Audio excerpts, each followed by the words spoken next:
What is going on, everyone, and welcome back to the channel. I hope you're all having an amazing day. Today we're starting things off with a crazy entitled parent story involving the worst helicopter parents possibly of all time. Without further ado, sit back, relax, make sure you are subscribed to my channel for more crazy stories like this. Let's go. My parents are tracking me, a 19-year-old woman, constantly, and I'm tired. I don't know what to do. This post might be a little venti at this point, but I just wanted to get it off my chest. I'm in my second year in community college, living with my parents and saving up while paying part of rent and insurance payments. They use the Find My tracker, which I understand using for safety reasons and to be relieved knowing where I am. However, it feels much more intense than just having my location.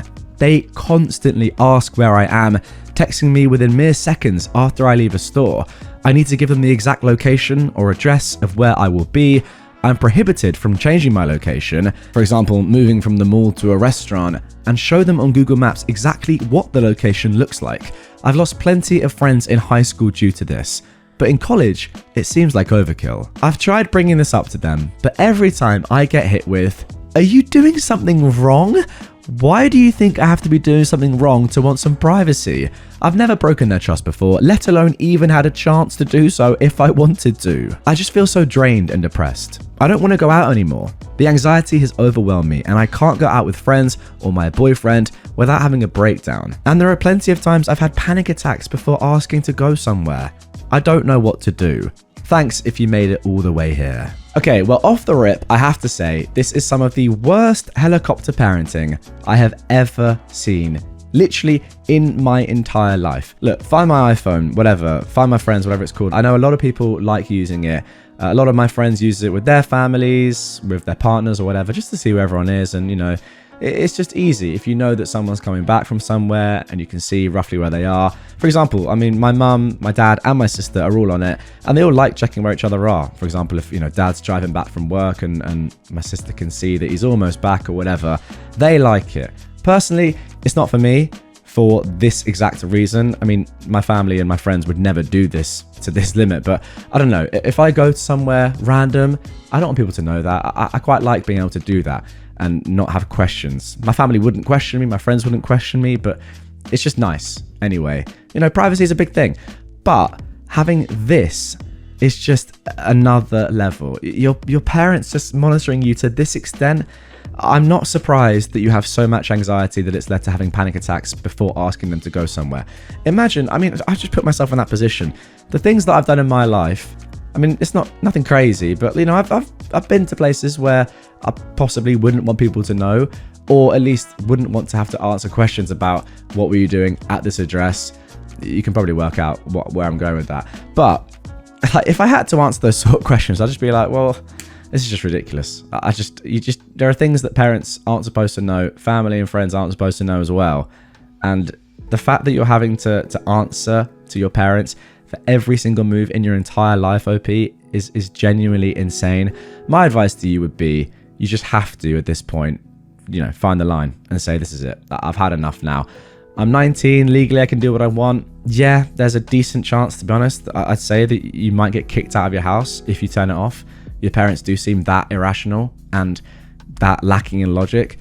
But at some point, if it's ruining your life to this extent, maybe you have to make other plans. I don't know. It's a tough decision, but as you say, you feel so drained and depressed, you don't even want to go outside anymore. At that point, I think that is enough and something has to be done. My sister-in-law is stealing from me and using her baby as an excuse. My sister-in-law, Jessica, who is 29, and her husband, my brother, Liam, who is 32, are staying with me, a 27-year-old woman, and my wife, who is 30, due to foundation troubles at their own home. Simply put, she's been an absolute nightmare when it comes to taking things that aren't hers and brushing them off because she needs them due to her baby, my nephew, Liam Jr., who is 3 months. I'll just list the worst of it, but do note, this is a very condensed list. First, she took my expensive hair products made specifically for thick hair because, and I quote, "Liam Jr. can't handle strong scents, and yours are just gentler on his nose." She used an entire 16-ounce bottle of conditioner in 3 days. Second, I caught her trying to take the food I ordered for everyone into her room after it was delivered. I ordered almost 6 full meals to dish out for the entire house, and she was just holding this large paper bag in her room. She told me she was just sorting through it to find her food, but she was sitting down with chopsticks and the door was closed, so I call BS. 3. All of my snacks. My pantry has a shelf labeled specifically for me due to a mild food allergy that has all the snacks that I bought. I keep seeing her walking back and forth past my room with my snacks. If my wife or I try to confront her, she cries that she's breastfeeding and she needs the energy. Then she'll get my brother to chew me out. For the record, we do have a communal snack bin, but she won't touch the snacks in there. 4. She took my gift card stash from my shelf in the kitchen and spent nearly $75 on random BS because she claimed she wants to make the room more comfortable for Liam Jr. I use those gift cards when I go shopping or as presents for sudden events. She knows this and still took 6 to 8 gift cards out with her. It's been non-stop for the last 3 weeks and I'm so freaking done with her. She's taken my hair ties, my shirts from the laundry, my sleep bonnets, and my lipstick. She even took a bottle of my apple cider gummies, which I know she doesn't like because she's tried them before. Wow. I feel like she's doing it just to spite me or to assert herself, but I'm seriously considering kicking her out. Yeah, exactly what I was gonna say. This just feels like it's just to spite you right now, OP. No other reason. Now, we do have a couple of edits and updates on this one. Firstly, OP just wants to clarify that Jessica used her shampoo on herself, not on Liam Jr., because the smell was, I guess, irritating him. Also, I'm just going to state that the only reason I'm letting these two stay is because of Liam Jr. My brother can't afford housing close to his job, and if I kick him out, Liam Jr.'s housing would be up in the air. His commute is already 45 to 60 minutes each way, and none of our relatives who are willing to let him stay live any closer. Secondly, please do not insult my wife in the comments. She was recently promoted and isn't home often, but I assure you she sticks up for me when she's home. She has told me that she's willing to let them stay for Liam Jr., but she has shown that she's upset by Jessica stealing. I'm sorry I didn't say that before. Alright, edit 3/small updates. I've been reading through the comments during my work break and I keep seeing the same things being tossed around. Even the comments that were harsh with it are right. Jessica stomped on both mine and my wife's boundaries, using her son as a cover, and I am being spineless by letting her stay. I also have to accept that Liam Jr. is not my responsibility. As much as I love him, I can't let his mum use him against me. I talked with my wife on her phone today, and we've decided that we're telling them to start seeking alternative housing. We're also going to get a proper eviction drafted up. We've decided they have until Friday the 17th at the absolute latest. Now, this was posted on the 11th of February, so that's just 6 days from the time of posting. I will update after we've talked. Thank you all for knocking some sense into me. Yeah, you know what? I completely agree with the comments. It's tough, but Liam Jr. isn't your responsibility, and you have to respect yourself and your wife. Now, for the next juicy update, we had the talk with them about an hour ago, and it went bad fast. My brother was screaming, Jessica was screaming, Liam Jr. was crying because of all the noise, and somehow that's my fault. They yelled for a good 40 minutes about how they had nowhere else to go and they won't be able to stay together if I kick them out. It was hard for me, but my wife helped me with my stress. Some highlights from Jessica's rant include: "You can't have a baby. You'll never know how stressed I am. You didn't lose anything super expensive. Why are you acting like this?" And my personal favourite: "If you kick us out, you'll never see me or my son again," along with a healthy bit of cursing. I told them that my wife and I's decision was final, and Jessica locked herself in her room with Liam Jr. My brother tried to apologise, saying that he was just stressed from work and his new baby, and Jessica putting pressure on him. But my wife cut him off and told him to imagine how stressed I'd been when my things went missing. He just kind of slumped in his seat, then went and joined Jessica in the room after I denied his pleas to stay again. I heard them arguing for a bit, but only for around 15 minutes. I got a text from Jessica's mother asking what was happening, but it wasn't hostile, so I don't think she has the full story. I'm debating telling her, since she's technically not involved yet. I've gotten 3 or 4 similar messages from numbers I don't recognize, so I think Jessica may have told people my number or posted something. I'll update again if anything else serious happens. But here we go. Immediately we do get this update. Jessica and Liam woke me and my wife up by clambering around about 20-ish minutes ago. They didn't say much while they packed up their stuff, but Jessica did say, "I hope you're happy now. Don't expect to see Liam Jr. anytime soon. Wow, so I guess they did actually leave. I didn't feel good when they left. I felt awful. My stomach was in knots and my chest was burning. I should feel happy, but I don't. All I can do is worry. I just feel useless. I feel like a useless wife, like a useless aunt and sister. I was trying to help and now I might not see my nephew again. I went out of my way and now it feels like I'm being punished. I'm pretty sure they'll try something again, but it's not my concern anymore. My brother left his spare key in the kitchen, but I'm still changing the locks. Jessica texted me that Liam is going to be staying in a motel near his job till they figure something else out. And she is going to be stuck with her mother. Her mother lives 4 hours away for reference. You were all right that I needed to have them gone, but I wish I didn't feel so dang bad. My wife has been comforting me as best as she can, and I appreciate her so much. She's been so supportive and I'm lucky to have her. Thank you all for listening, commenting, etc. It was the extra push I needed to knock my stupid head on straight. Now you might be thinking that's the end of it, but no, we have another update. I was contacted by Jessica's mother who apologized for her daughter and offered to pay me the value of the item stolen if I let her and Liam Jr. move back in. Oh, it was all going so well until that last bit. I told her no, and she was surprisingly kind and accepting of this. The call was very short, but I can only assume Jessica told her mother some short or watered down version of what actually happened. I think though that things are settling down now. I also got a text from my brother, but it only said that he was safe at the motel. And now, the final update as it stands at the time of recording is this. Me and my wife have decided to send my brother a bill for the items Jessica stole. The exact number is a bit touch and go as we don't know the value of some items. We've added the items we're certain she took that can have a concrete price attached to them. We're going to send it tomorrow and I'll update you on what happens. Okay, and there we go. That is the first story of this episode. I've got to say that I do think you guys made the right decision. I'm not sure if the last bit is a little bit too petty or not. Like, don't go overboard is all I'd say. They're gone now. Like, they've stolen stuff. It's annoying, but it's happened. Don't, like, you know, count up every penny or cent or whatever and give them a fully itemized bill. And I know a lot of you in the comments right now are probably disagreeing with me, and I understand that. I just think there's no need to be completely petty. Yes, you deserve the money, the majority of the money from the stuff that she stole, and yes, you should get that back. And to be fair, in a way, it was nice that her mum offered, even though it did come with that clause that you have to let them back into your home. But don't go through each individual item that she might have stolen. You're not entirely sure what the value is. But the main thing is, yeah, send her a bill for that. But not every little tiny thing. Now, I will say, sadly, that this was posted 26 days ago, right? And as of today, the time of recording, 8th of March, you know, we haven't had anything. Now, this was posted on a throwaway account, so probably not this user's main, but hopefully they come back on at some point. I'll look out for it, guys, don't worry, and they let us know exactly what happened, how much they ended up billing their sister for. If Jessica ever paid back the money, I kind of don't think she's going to be honest. So that's kind of why I'm saying that the invoice, the bill doesn't really matter that much anyway.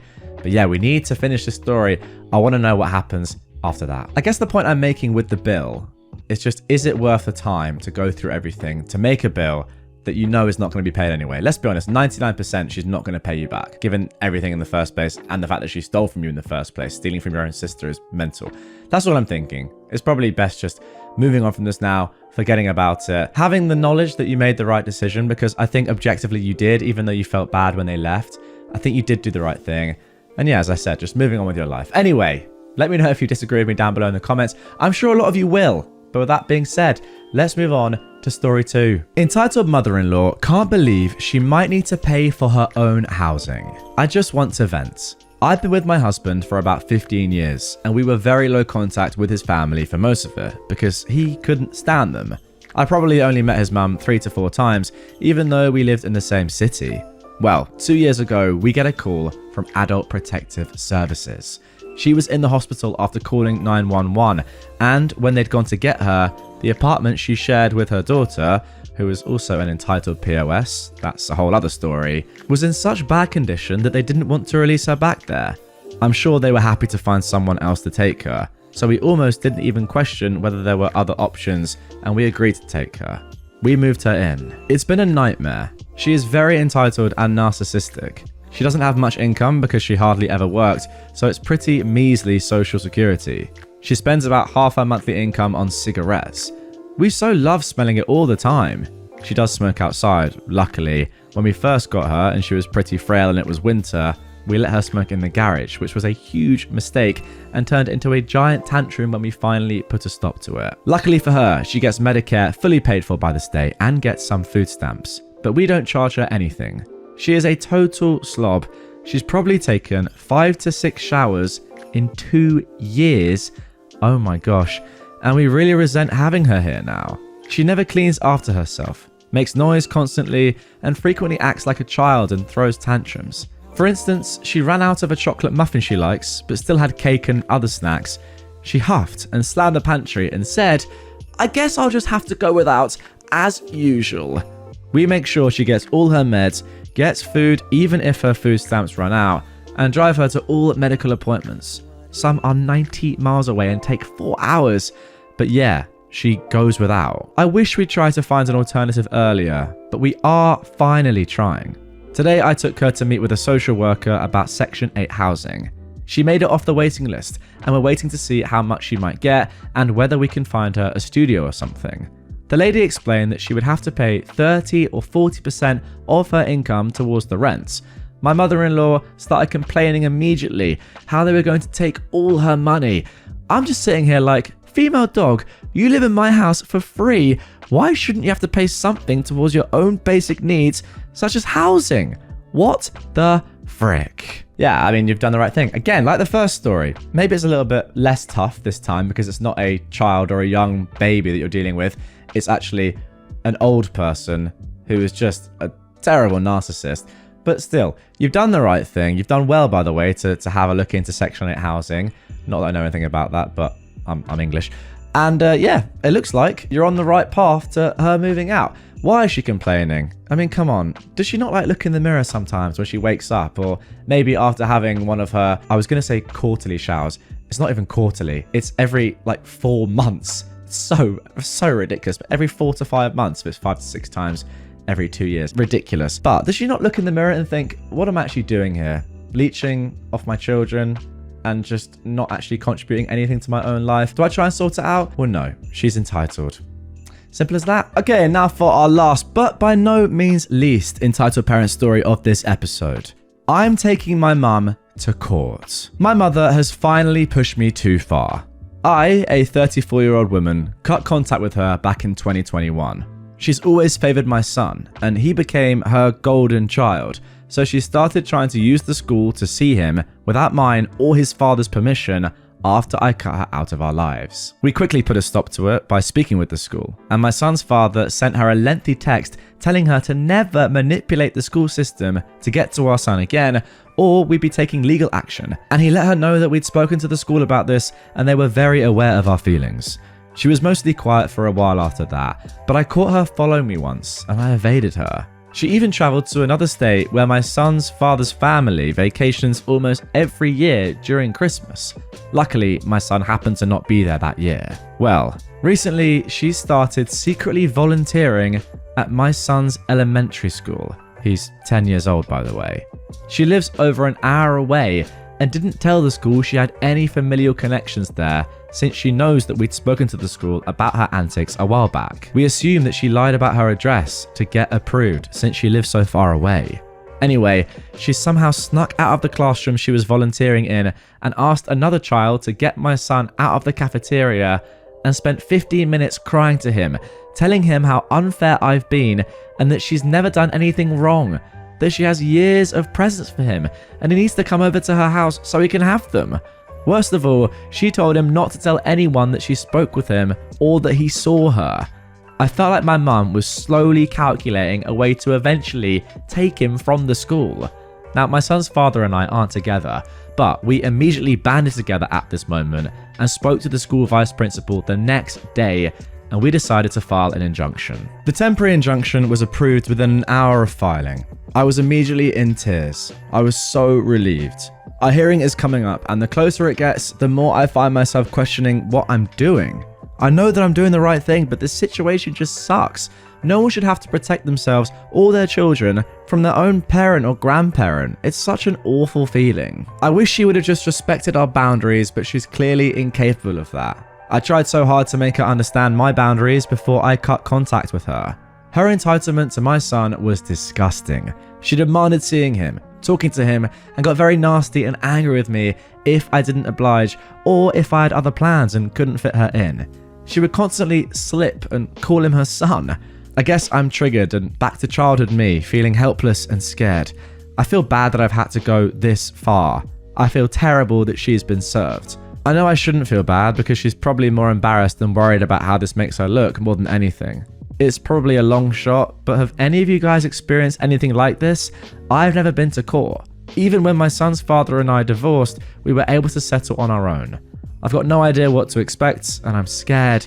I don't want to see her. I don't want to hear her lie in court or cry and manipulate, but I know it's coming.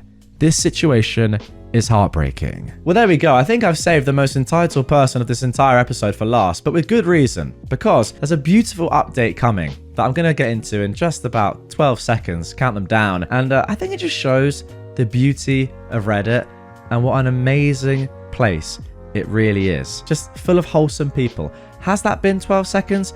I'm going to say yes. How did he do that? Edit. I'm trying my best to respond to each one of you, but I just have to say thank you all so much for sharing your stories, for guiding me, for giving me pointers, for helping me prepare, for keeping me grounded and rooting for us. I didn't expect to receive so much amazing advice, and I'm crying tears of pure gratitude for each and every one of you. You guys might be strangers, but I love each of you from the bottom of my heart. Just know that you've all played a major role in possibly saving my son's life, maybe even my own. Once I have an update, I will edit this post again and let you guys know how it went as quickly as I can. There we go. The beauty of Reddit and the community that it brings right there in one paragraph. Lovely stuff. And yeah, I mean, you might think that's a little bit dramatic, a little bit of hyperbole there, but realistically, I mean, she is literally stalking your son. What else could she do? She could easily abduct him. I think she's shown that potential. So, I mean, yeah, it's not really an exaggeration, is it? People of Reddit who have given this user, you know, real support and real tips and advice and maybe pushed her into getting this injunction in the first place or helping her deal with go to court, genuinely could have saved / could be in the process of saving her and her son's life. Now, at the time of recording, we don't have an update. This was just posted 2 days ago, so it's a very fresh story, but let me know if you want me to look out for the update of this if one does come. I'll keep my eyes glued to this account, and yeah, if you want to see what happens next, comment down below. My father demands an apology after 10 years of no contact. When I was 11 years old, my parents divorced. My father cheated a lot, and my mother forgave him every time because she wanted to keep the family together. But then when I was 11, my father cheated again and ran off with this woman. What followed was a huge divorce with a lot of fighting and arguing. The only thing my father didn't want was us as children. It was decided that I had to go to my father at the weekends. Because where I live, divorces go through the courts, and they think it's important that children continue to see both their parents. During these weekends, I was used more as a kind of Cinderella by my father and his girlfriend, and I was systematically abused mentally and physically. Every time I made a mistake in their eyes, didn't do something the way they wanted, didn't get things done on time because I had a lot to do, I was beaten with objects or just by hand. My father's favorite thing was his belt, and my stepmother liked to use an electric fly swatter, which gives off electric shocks when you turn it on so that you can kill the fly without crushing it, so to speak. If you hold it against your skin with the metal part, you'll get a pretty hard electric shock. To this day, I'm terrified of electric fly swatters, even though where I live, they are very common household things. I managed to hide the abuse for years by wearing baggy clothes with long sleeves, whether it was summer or winter. Because of this, I quickly became the weird kid at school and had no friends. The abuse had enormous mental consequences, but I wanted to persevere because I was afraid that if I stopped coming on weekends, my father's girlfriend would work out her anger on my little sister. She was only 5 when my parents broke up. I withdrew more and more to my room when I was with my mother so that I didn't have to talk to her. My mother is a sweetheart. She's really sweet and friendly and only wanted the best for me. She thought I was having trouble with the divorce and that I was starting to go through puberty. She regularly suggested that I go to a therapist, but I always didn't want to because I wanted to protect my sister. When I was 16, my gym teacher found out about the bruises because I suffered an injury during sports class and she had to look at my legs. As a result, child protection was immediately called to see that I was covered in them. My mother was so shocked that she kept me and my sister at home from that moment on. The judge decided that the contact arrangements were terminated and that we as children no longer had to visit my father. My father has always blamed me for the fact that he no longer sees his children. He called me a bad daughter and said that I should never have told anyone what happened in our home. He felt that it was no one's business and that it was good parenting, that it would make me hard and grow up to be a strong woman who could serve her husband in this way, that if I behaved better and did what I was told, I wouldn't have to be beaten. 10 years have passed since then. Because of what happened and the fact that we lived in a small village, everyone knows what occurred and what he and his now wife did to me. I moved far away from them and cut off all contact. I went to therapy to learn to deal with everything. I have a very sweet partner who supports me and also helps me to overcome my fears that I developed because of my father. I regularly have panic attacks at home and I'm afraid of being home alone. We bought a video doorbell so I can see who is at the door without having to go to it because I'm afraid that he'll find out my address and come to see me. He's already tried to find out my address a few times through my sister since she has been in contact with him again for a few years. Her reasoning was that they've not done anything to her and they were always kind to her, so she sees no reason not to visit regularly. That is interesting. Recently, I received a letter from my father through my sister in which he demanded that I apologize for my behavior and that because of me, the entire village thinks he is a disgrace. Yeah, I wonder why. In the letter, he said that he is getting older and his hearing and vision are getting worse. He demands that I apologize to him and that I introduce him to my partner, who really doesn't want that because he knows my entire history. He thinks he's been a good father and that being raised by my mother has made me soft and that I am now a bad woman because I'm pursuing a career outside the home in biology. My sister tells me that I should just say sorry and that he will really leave me alone afterwards. He really just wants to hear that he was a good father and that I regret talking to people 10 years ago when they saw my bruises. But I really don't want to. But my sister and father's family keep pestering me to say that I should just do it so that he can close it off and the village will no longer find him a shame. I really don't want to, and I haven't slept at night because of it. I don't know what to do anymore, and my partner tries to keep me calm so I don't have to think about it anymore because it gives me panic attacks. But my father and his family keep insisting and nagging me to do it by sending me messages on social media and calling or WhatsApping me. I keep blocking them, but they create new throwaway accounts to reach me or give letters and messages to my sister so that she can give them to me. I didn't tell my mother about this because she already feels very guilty that she didn't notice the abuse for all those years. So, what do you think? Should I just apologize to get it over with? Absolutely not. Why would you ever apologize? I mean, this is such a sad story. You can't ever even think about apologizing. And to be honest, I think it's very tragic that OP is even considering it, and it shows to me that the level of abuse that he suffered throughout his entire life. I mean, we know what physical effects it had, but mentally, the fact that you're in this situation and you're still even considering apologizing to your dad just shows the torture, the mental torture that you must have gone through and the impact it still has on you today. Like, if I put myself in that situation, obviously, you know, objectively, and I haven't had all the abuse that you've suffered for all those years, I just say, you know, straight off the bat, no. Why would I ever apologize? Obviously, he has to apologize to me. And even then, there's nothing he can even possibly say to excuse what he did for all those years. But because you're in this situation and you've had to deal with this for so long and it's clearly had such an effect on you, you're considering apologizing. I don't know. The worst person in all of this, by the way, I mean, she's not the worst person. Obviously, your dad and stepmom are. But a close second/third, your sister. What is she doing? Maybe she just doesn't understand. Maybe she was too young. But I don't know. I feel like she should be listening to you and just hearing what you did to help her all those years ago. And surely, like, if she hears about your experiences with her own dad and stepmom, she would have to side with you. But no, she's doing the opposite. I don't know. Maybe it's because she was too young to remember. Maybe it's because your dad and stepmom are extremely manipulative. Maybe it's because she is a bad person. Maybe it's a combination of all three. I'm not sure. I just feel like you've been completely left on your own here, OP, and it's a good thing that your mum is as sweet as she is. But my word, you know, three really bad people here. Now for our next entitled parent story. You called CPS because a toddler was running around naked? I was visiting with a very good friend of mine this weekend after a mutual friend's birthday party. We'd all gone, but it wasn't really a place conducive to quiet enjoyment of a friend's company. There was lots of noise and lights and sugary birthday goodies that everyone partook in, including my friend's 2 sons. Now, one of them isn't 1 yet, and the other is balls deep into the terrible 2s. The answer for everything is no, even when the answer was meant to be yes. It's hilarious, mostly because I can go home.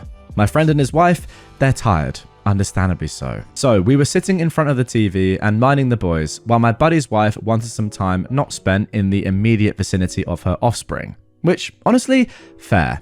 She got drove off in her car and went I know not where, and we divided the labour equally. My friend had the kid who couldn't walk yet, and they were curled up on the couch. I think the intent was for a quiet nap. Me, well, I was stuck with the 2-year-old, and we had beef. At one point in the birthday party, I was playing skee ball at an arcade and offered my last ball to the 2-year-old. He wound up like he was on a baseball mound, and I wound up having to go, no, no, no, and intervene. He's yet to forgive me for this transgression. So, my charge for a little bit decided watching Bluey was for suckers, and he was going in search of adventure. And I was following him around, because that's what you do when someone places the welfare of their child in your hands. The whole time, he's sulking and glaring at me every time he realizes I'm still behind him. It was so hard not to laugh because it was so overblown and dramatic. So we're in the boys' room, and the kid I'm watching is currently trying to cram his little body under his bed and shouting about wanting mama. Tough luck, kid. Mama's taking a break. You're stuck with me. And then there's a knock at the door. It's a caseworker from CPS and a police officer. I didn't realize this at the time, as I was trying to make sure the kid's head wouldn't actually get stuck under the bed. I'd never live it down. My buddy answers the door and is rather alarmed to see the pair waiting there. Then they came in, and my buddy shouted for me to come back to the living room with the kid. So I scoop up my charge, and he starts squirming and squawking because he wanted to be under the bed, and clearly this is not under the bed.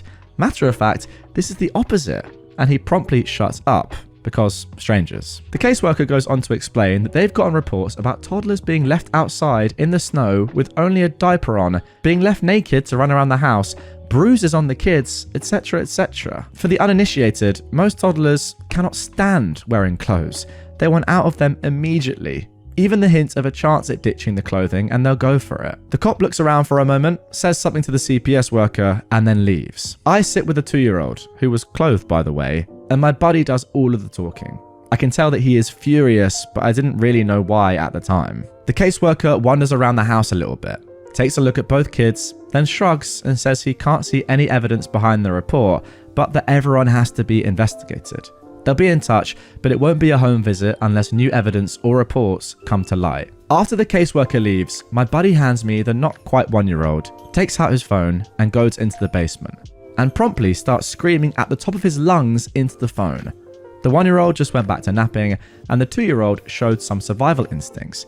He just looked at me and said, "Daddy mad," and watched TV with me and his brother. My friend's mother had some sort of mental illness flare up on her out of nowhere. I don't really know the details because it's not my business, but what little I did hear about was horrific enough. Evidently, on Grandma's last visit, the 2-year-old managed to escape the clutches of bath time and wound up making a beeline straight out the open front door into the snow. He realized this was a poor life choice seconds after escaping, mostly from face planting into snow after tripping, and struggled not at all to be brought back in for bath time. Why was the door open? Grandma's new boyfriend was rather drunk and attempting to bring in a pile of Christmas gifts that were arriving in late January. He fell down the stairs when he tried opening the door, so they just propped the door open to allow easier offloading. In a nutshell, stuff happens. Kids have minds of their own and do their own thing. He was never in any actual danger, just a 2-year-old doing 2-year-old things. The fact that Grandma twisted the event in such a fashion honestly confuses me, especially since the root cause of the kid getting out at all wasn't even my friend's fault. The really fed up part about the report though, the reason there was a cop there was because Grandma told CPS that her son was an alcoholic with a mean streak when he was drunk, and that he kept a gun at the door. He does keep a gun by the door, to be fair. It's a double-barrel shotgun and a small safe with a keypad because he lives in the boonies and it's not unusual to see things like bears. To the best of my knowledge, the only time the gun is fired is at range, so my buddy and his wife can use the weapon competently if the need should arise. Her own son, though. Now, some parents can be difficult, all right? I hold my hands up. Some grandparents can be difficult, some parents can be difficult, and, you know, not always is it a good idea to have your parent look after your child. I do feel like this is one of those occasions where maybe you don't let your mum look after your kid anymore. I do, though, have to say that there's levels to this game. Calling CPS on your own son, that is mad. I don't really understand even why she did that. Okay, sorry, she didn't call CPS, someone else did. But then, sorry, the grandma saying that her own son was an alcoholic with a mean streak is absolutely mental. That's the reason why the cop was there, of course. I don't know. Like, it's bad enough that someone calls CPS. I think, yeah, it happens, you could say, but also it's not great. I mean, a 2-year-old being able to run outside on their own, it's very dangerous. As we saw with a story not long ago, you know, a kid abandoned on their own outside can have serious repercussions. But then, yeah, doubling down and saying, oh, actually, no, it's because of my son who's an alcoholic. Mad. And look, I get it. She has a mental illness. Does that excuse this? Does that allow for this? I would say no. Obviously, you need more context there. But yeah, I think the easiest thing to do is just, you know, maybe you don't cut her off, but just don't let her ever look after your kid. Now for our final entitled parent story of this episode. My bio mum's husband offered to adopt me.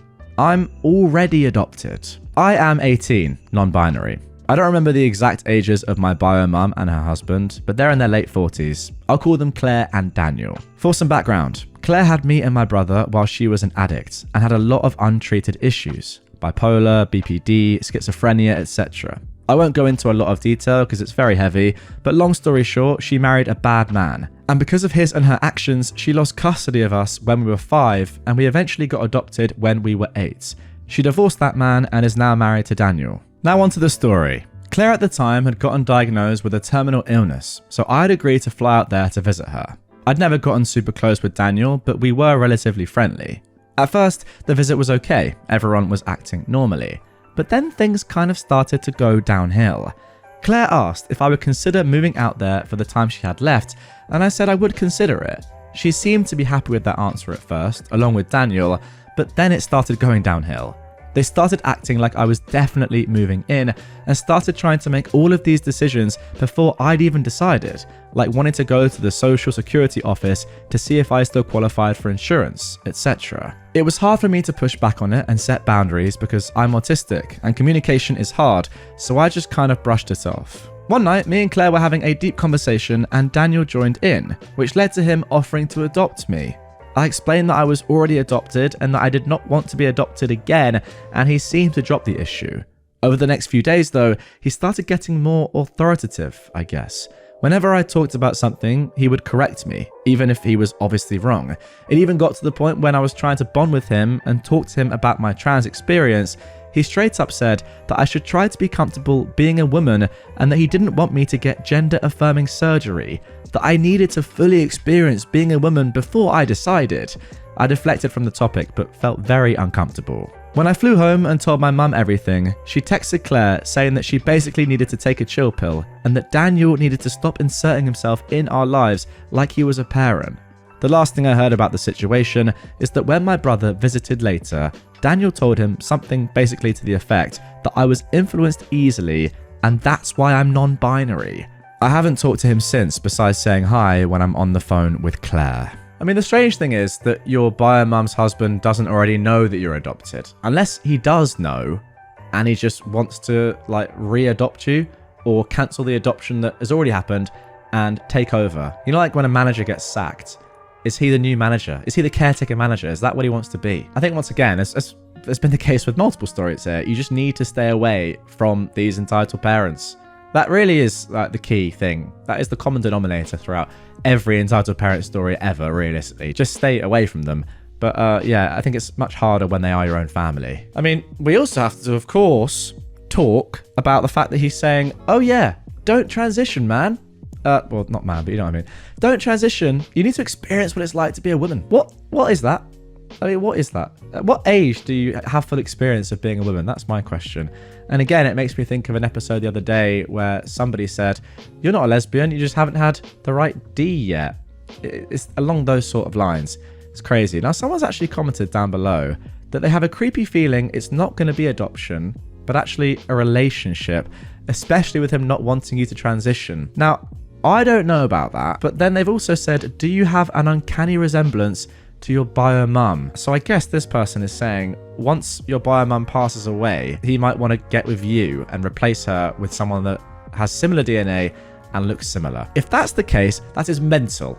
I wouldn't suggest that myself, but apparently actually just looking, OP has said that in the past they've talked about their sex life to me, talked about their relationship, and when he was talking about wanting me to have the full experience of a woman, he was talking about the topic no one should be talking about with their wife's kid that they barely know. Okay, that's just, yeah, really, really creepy. I've had enough. Really enraged crazy mother tonight. Now she's going to give my social security number and address to scammers. My mother has been losing her mind for a while now. She has several internet boyfriends she met on Facebook, all of them famous men and all of them needing money. She has spent thousands in cash deposits, prepaid Visa gift cards, Bitcoin ATM transfers, bought plane tickets, sent them pictures of her Wells Fargo bank statements. You name a scam and she's fallen for it. I've seen the messages with my own eyes. She recently called my brother and admitted she was broke and told, not asked, told him that he needed to fix it.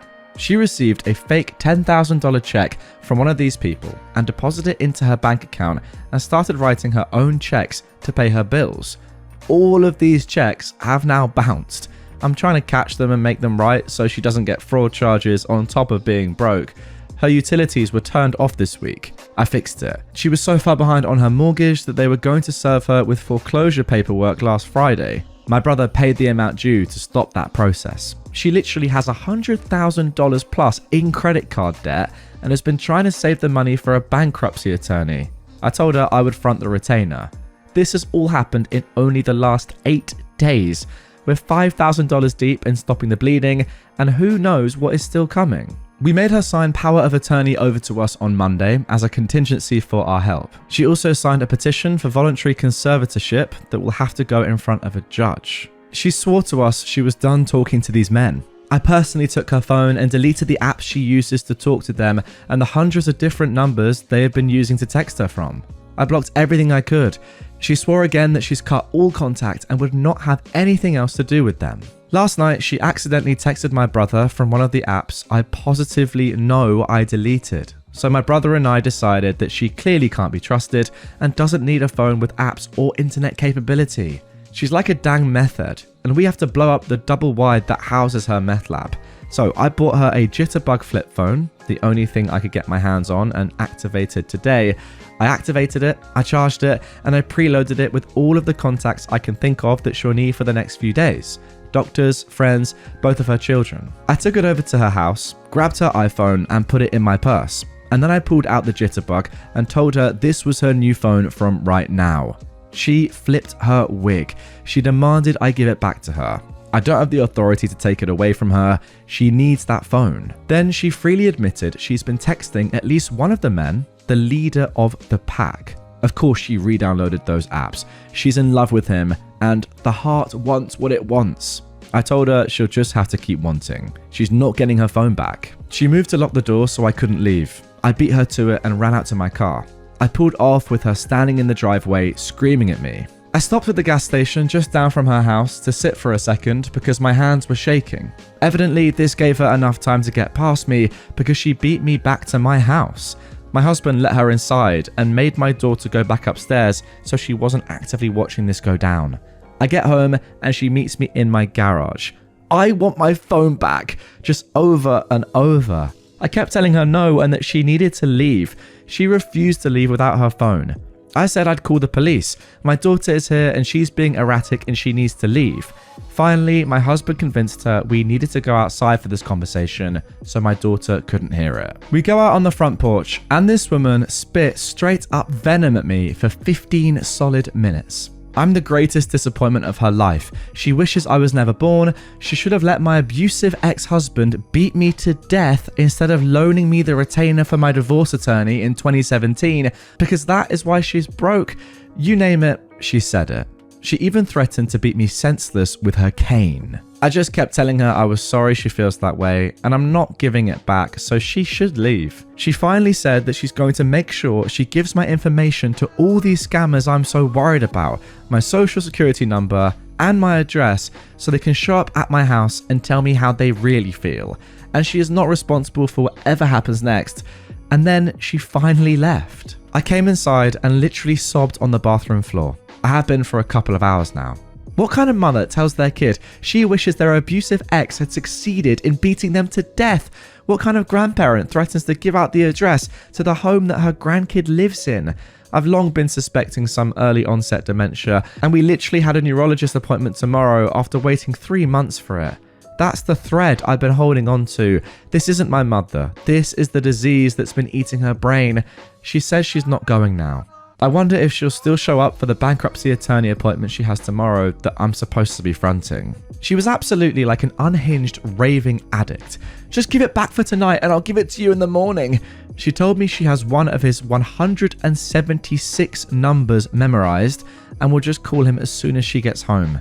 She wasn't bluffing. She did add a new contact with his name, but I deleted it from the parental control app already tonight. She also said she hopes this new phone has long distance because she will stay up all night calling China so that my bill is high. I'm ready to just hand her back the dang phone and tell her to go jump. You won't get another penny from me, so don't call me or mine for another dang thing as long as you live. When these bad checks keep bouncing and they come after you with charges, I don't care. When your utilities get turned off again, sit there in the dark and use your love for this fake bar internet boyfriend to keep you alive. And when your house goes into foreclosure again, I will wave at you and your little shopping cart full of trash when I drive by you on the street. I'm just so done right now. So done. Oh god, there we go. That is just awful. Now, coming up, we have a part 2 to this, a continuation of this, where things somehow get even worse. But for now, I've just got to say, again, I don't ever really blame somebody for getting scammed. Yes, you could say they should know better, but realistically, it happens to everyone, and I know it's a bit mean to say, oh, come on, that was so obvious, even though it probably was, like in this situation. So I do feel like, you know, empathy and sympathy is the best way to go about these sort of things when they do happen. However, when the person that's been scammed has this sort of reaction, and is just completely, like, negligent to what's gone on, and cannot see that they're being scammed, despite it going on for so long and everyone around them saying, you're being an idiot now, you're letting this happen again and again and again.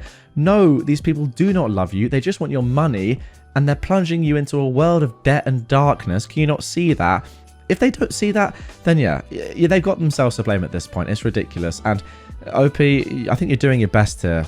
You really are. I don't know really what else you can do apart from just call the police and the FBI, because if your mum is threatening to leak your social security and your address, that is endangering you. So, I mean, that is the only logical next step. Anyway, that was posted 2 months ago. And just 1 day ago, at the time of recording, we got this update. I mean, it's not really an update, it's more an addition. But yeah, posted on r/EntitledParents just 1 day ago. Mum got scammed again, and now I'm done. My 68-year-old mother is losing her mind and has been for a while now. We knew she'd been conversing with several people online for over a year, most of which claimed to be famous men and all of which needed money for various things.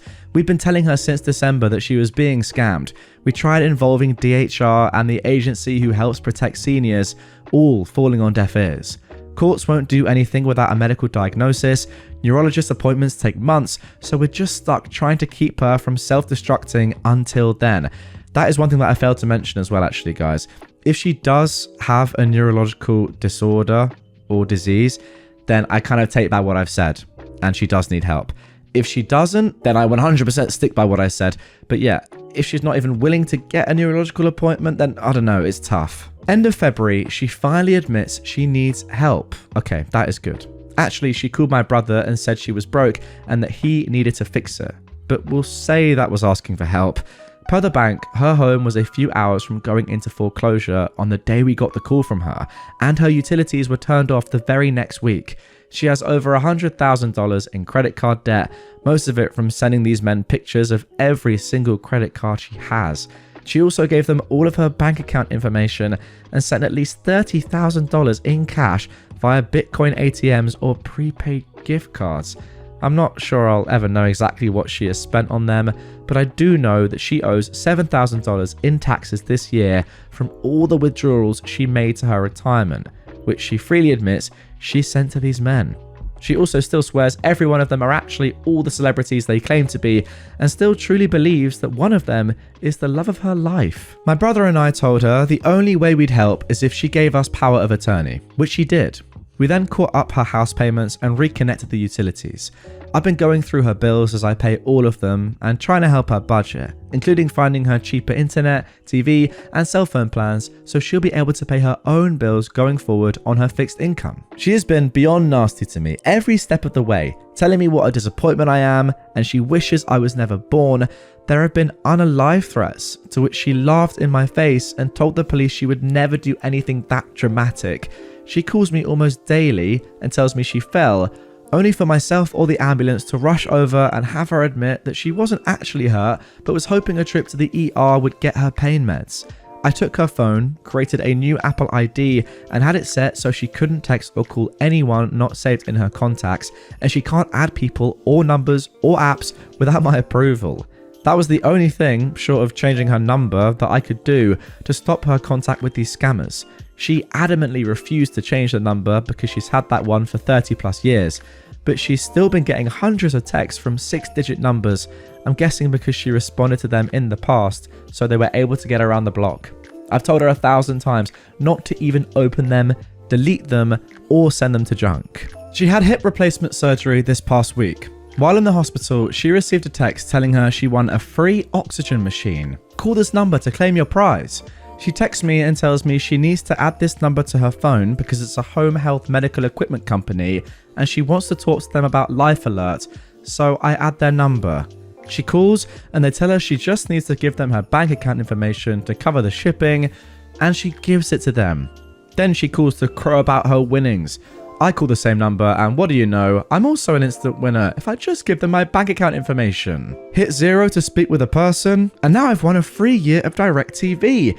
Hit 0 again, and now I've won a free year of pest control from Terminix if I just enter my bank account information. So, a total scam that my mother has again fallen for while laying in her hospital bed recovering from surgery. Like the last 2 months didn't happen, like she's learned nothing from this whole experience. She doesn't even need an oxygen machine, but decided that since her parents had breathing issues at the end of their lives, and because it was free, this opportunity was too good to pass up in case she needs one later. She tells me just to call them back and cancel, because I'm sure the kind phone scammers will totally forget your bank account info if I just ask nicely. Beyond a shadow of a doubt, she's been showing signs of progressive dementia and is at moderate/moderately severe cognitive decline on the staging models. So I get it, this is the new normal for her. She no longer possesses the mental capacity to understand real from fake, and she will continue to fall for stuff like this as long as she is alive. And I can't do anything to stop it. I can just crawl along behind her and try to fix it while hoping she shows up to the neuro in May so I can get the courts to intervene. She'll always be a danger to herself and her own well-being, with the added bonus of being awful to me every step of the way. So, I've decided that I'm done trying to save her from herself. I'm opening another new bank account for her tomorrow and putting what little money she still has in it. I've turned off all the automatic payments that have been coming out of my account, and I'll be turning off all of the parental controls that I'd established on her electronics. Then I'm telling her, good luck, don't call me when you're on fire again, and then I'm blocking her on my phone. My brother and I believe she'll be in a mess again by the 4th of July. Her problem, not ours. I've had a heart issue for 2 years now. Inappropriate sinus tachycardia that isn't responding to medications. Both of my cardiologists have told me that stress is exacerbating my condition. I've lost 25 pounds over the last 3 months, which I'm also chalking up to stress. I literally cannot explain the peace I feel in my soul tonight, knowing that I've done everything I could for this woman, and now I just get to be done tomorrow. It's complicated and sad and frustrating because, oh, how I've tried to help her, and I know how this will end, but it's also very calming to know that I'm done.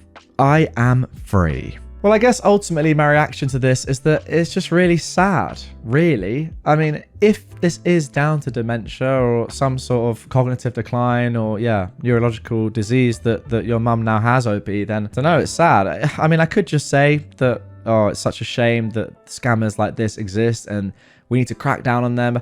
Ultimately, they're always going to be around, and there's very little you can do, I think, to stop them, given that, the majority are abroad. But, I mean, maybe it's just one of those things where the government in whichever country this is taking place in has to, I don't know, create some sort of new scheme or just create more protection or put something in place to help elderly people in these sort of situations. Then again, like, what are you supposed to do when your own mum is refusing to go to neurological appointments that would then allow her to get the help that she needs?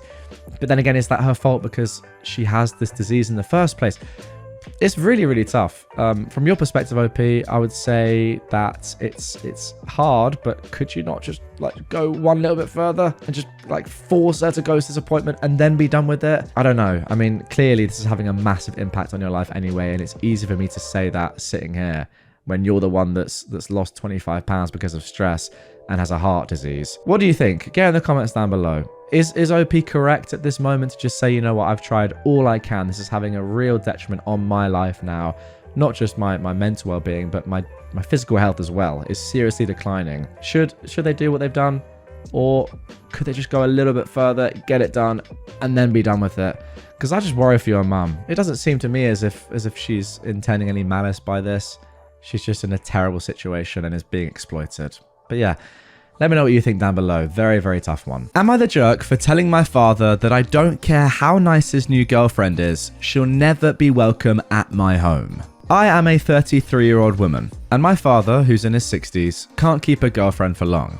My mum divorced him when I was a child, and since then, he's had no interest in remarrying and settling down. Today, his relationships don't tend to last much longer than a year. I'm married with 2 kids, an 8-year-old boy and a 4-year-old girl. Because I don't want them to get attached to a new step-grandma every few months, I laid some ground rules when my son was born. My father wasn't allowed to introduce any new girlfriends to them until 6 months into the relationship. For most of my kids' lives, we had no problems with that. Then came my father's girlfriend from 2022, who was an absolute nightmare of a person.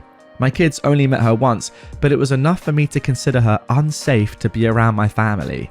Though they later broke up, my father initially tried to justify her behaviour. Because of that whole affair, I changed the rule. He'd have to wait a year instead of 6 months before introducing a new girlfriend. If he tried to do so before that, she'd never be allowed to come to my place.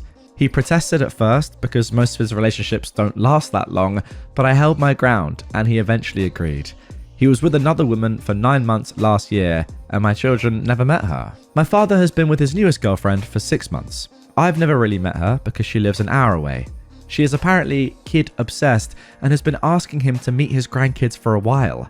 He's tried to convince me to make an exception for her for a few months, but I always say no and remind him of my rules. My daughter is turning 4 this week, and we threw her a birthday party yesterday. It took place at an event space our building has. My father showed up an hour late with his new girlfriend. I approached them to ask what he was doing. He said that his girlfriend was excited to meet my kids, and he thought the birthday party would be a good place to introduce them. Because they'd been together for half a year, he didn't think it would be such a big deal. I told them the girlfriend had to leave before my kids saw her. My dad tried to give other excuses, such as the fact that my stepdad, who's been with my mum for more than 20 years, was there, and said that if she left, so would he. I told him to be my guest, and they both left. Earlier today, my father called me. He told me off for kicking them out of the party. He said my rules were too restrictive and his girlfriend was a lovely person who deserved to meet my kids. I told him that not only do I not care how nice she is, but I'll also never welcome her at my home after the stunt he pulled. She can meet my kids after the 12-month mark, but not at my place. We fought for a while before he hung up on me. My husband and my sister, who's staying with us for a few days, witnessed most of the fight. My husband is on my side, but my sister thinks I'm being needlessly cruel to a woman that I've never met. So, am I the jerk? Now, there's a little bit more context here, which I think is very, very important before I get into my thoughts on this initially, before we then get into the update posted on r/EntitledParents. But OP has said that this is what happened to make her change the rule. So back in 2022, on our first meeting with my father's then girlfriend, the girlfriend slapped my 2-year-old daughter because she spilled a cup of juice on her lap, staining her white dress. We were across the room and weren't able to stop her until it was too late. When we confronted her, the excuse was that the dress was new and expensive. She refused to apologize. My daughter doesn't remember it, but my son witnessed the whole thing. My father only defended her when we kicked her out. He broke up with her the next day and apologized profusely. It took us a few months and a lot of talking things through to let him near our kids after that. Okay, so there we go. I feel like with that context now, we have the full picture and the rationale behind why OP has these strict rules in place. Now, I will say that I do actually agree with OP's sister. It is quite harsh on their dad's new girlfriend to not be able to see, you know, the kids for this length of time. I'd feel the same probably if I was the woman in question. She's probably like, you know, why am I not allowed to see your grandchildren? I've been with you for a long time now. Am I not allowed to see them? That's a shame. So I get it from her perspective. However, from your perspective, OP, it makes complete and utter sense. You can't trust your dad with his new partners. And I think that the example that we've just seen there is complete justification for why you can't. I mean, you just simply cannot let someone like that around your kids. And if you have any sort of potential thinking in your mind that a new person, a new woman in your dad's life might be, you know, there's even a 0.1% chance that something like this could happen again, then yeah, you got to stop it and have those strict boundaries. I think the person that is being punished here most is your dad, which is probably the right way of doing things. I mean, the fact that he didn't apologize until he was out of the house and it took months to reconcile is ridiculous. Surely you immediately just say, no, we're done. I'm so sorry. Let's try and move on as quickly as possible. But he didn't do that.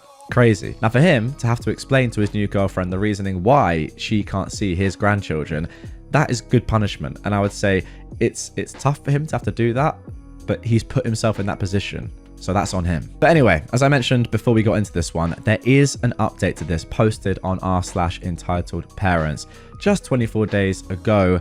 So let's get into that. All right, so OP says, I've mostly solved the situation since I posted on r/amithejerk. There are some things though that I think I should clarify about my relationship with my father first. I can't be the first to say this, but Reddit is by no means a place to accurately describe any type of relationship in full detail, especially a familial one.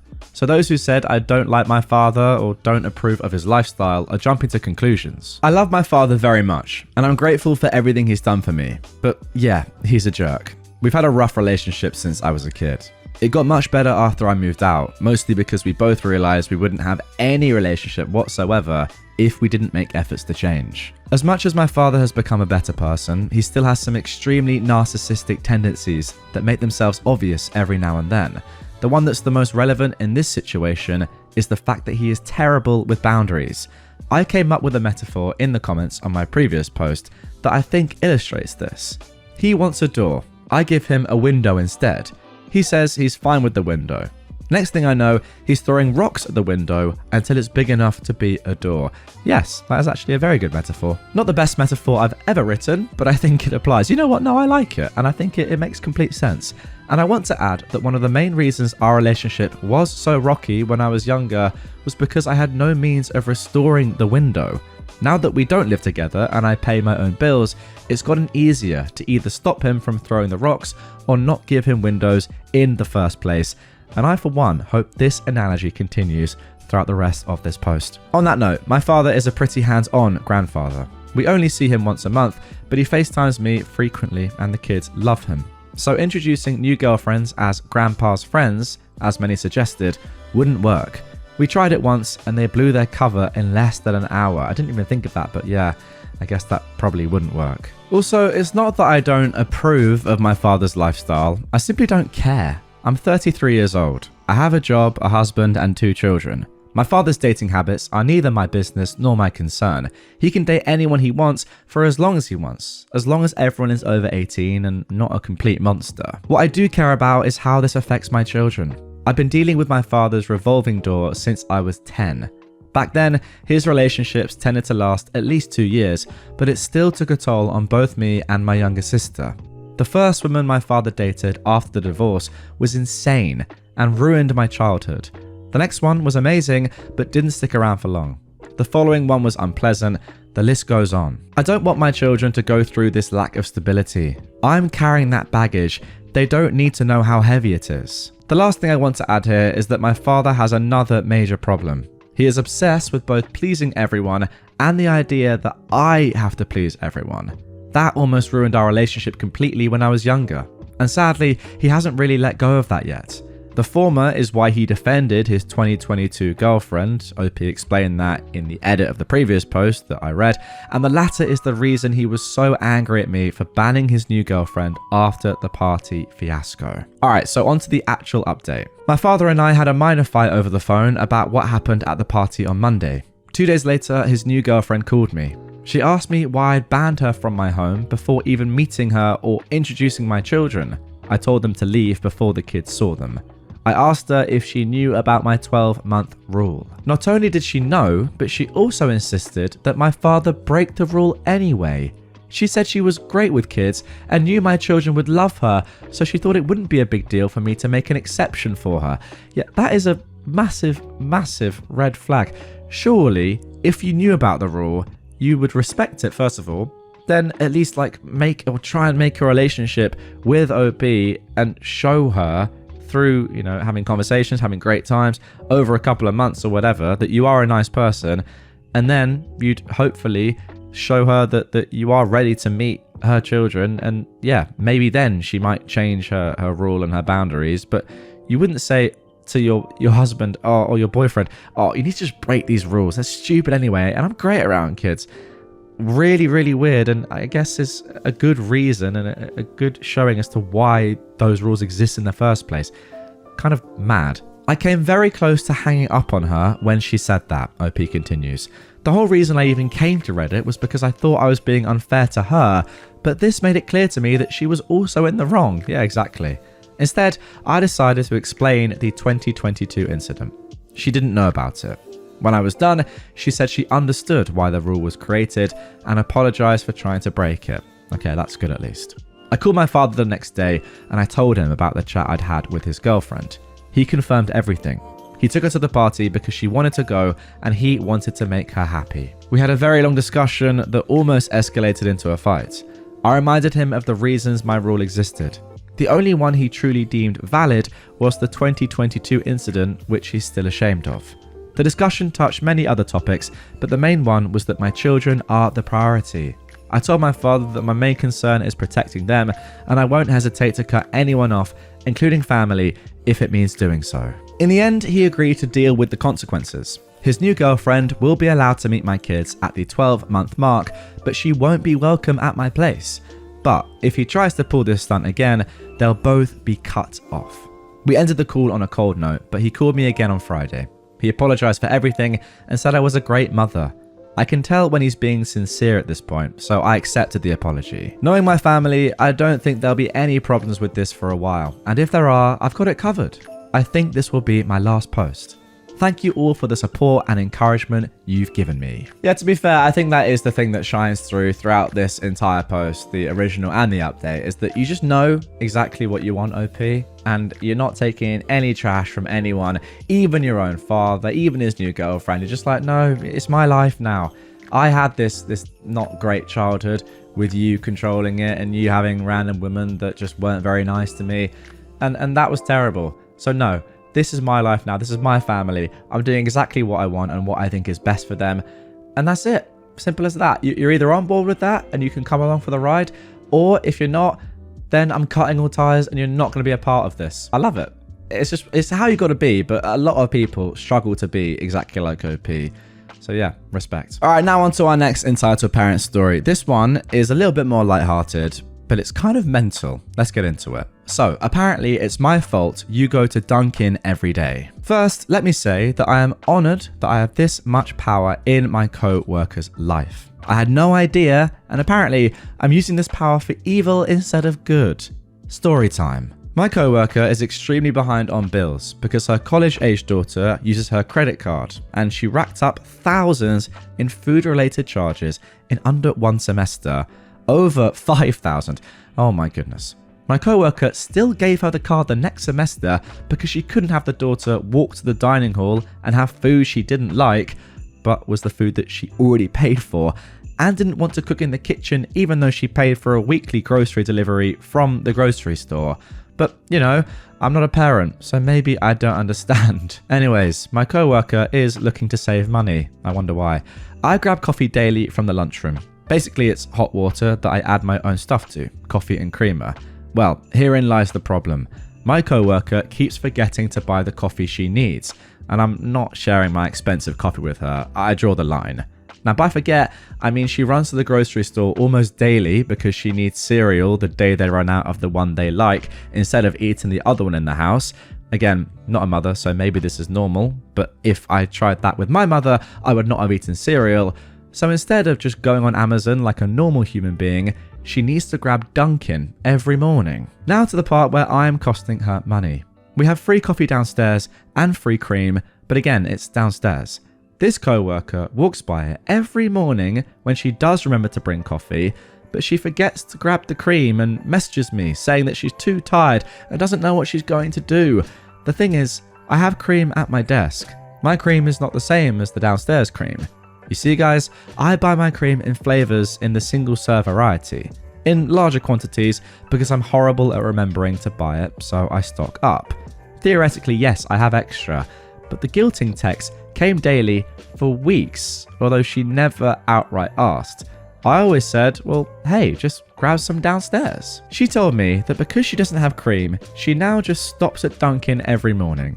So because I won't share my $50 worth of cream, she's now telling me she goes to Dunkin', which she can't afford. I can see where the daughter gets it from. I figured you guys needed a laugh. Okay, now that was just absolutely ridiculous. If you're too lazy and too unorganized to do the most basic thing and buy yourself coffee and cream, then you don't deserve it. And also, you know exactly what you're doing by sending these texts. You're just too much of a loser to say, oh, can I just borrow a bit of cream, bit of coffee one day? I'll get my own the next time. I feel like if you just did that and accepted that you just forgot and you don't have any with you and you would really love some nice coffee and you'll get it the next time, even you might even get it back for OP the next time when they're out, then I feel like OP would say, you know what, yeah, fine.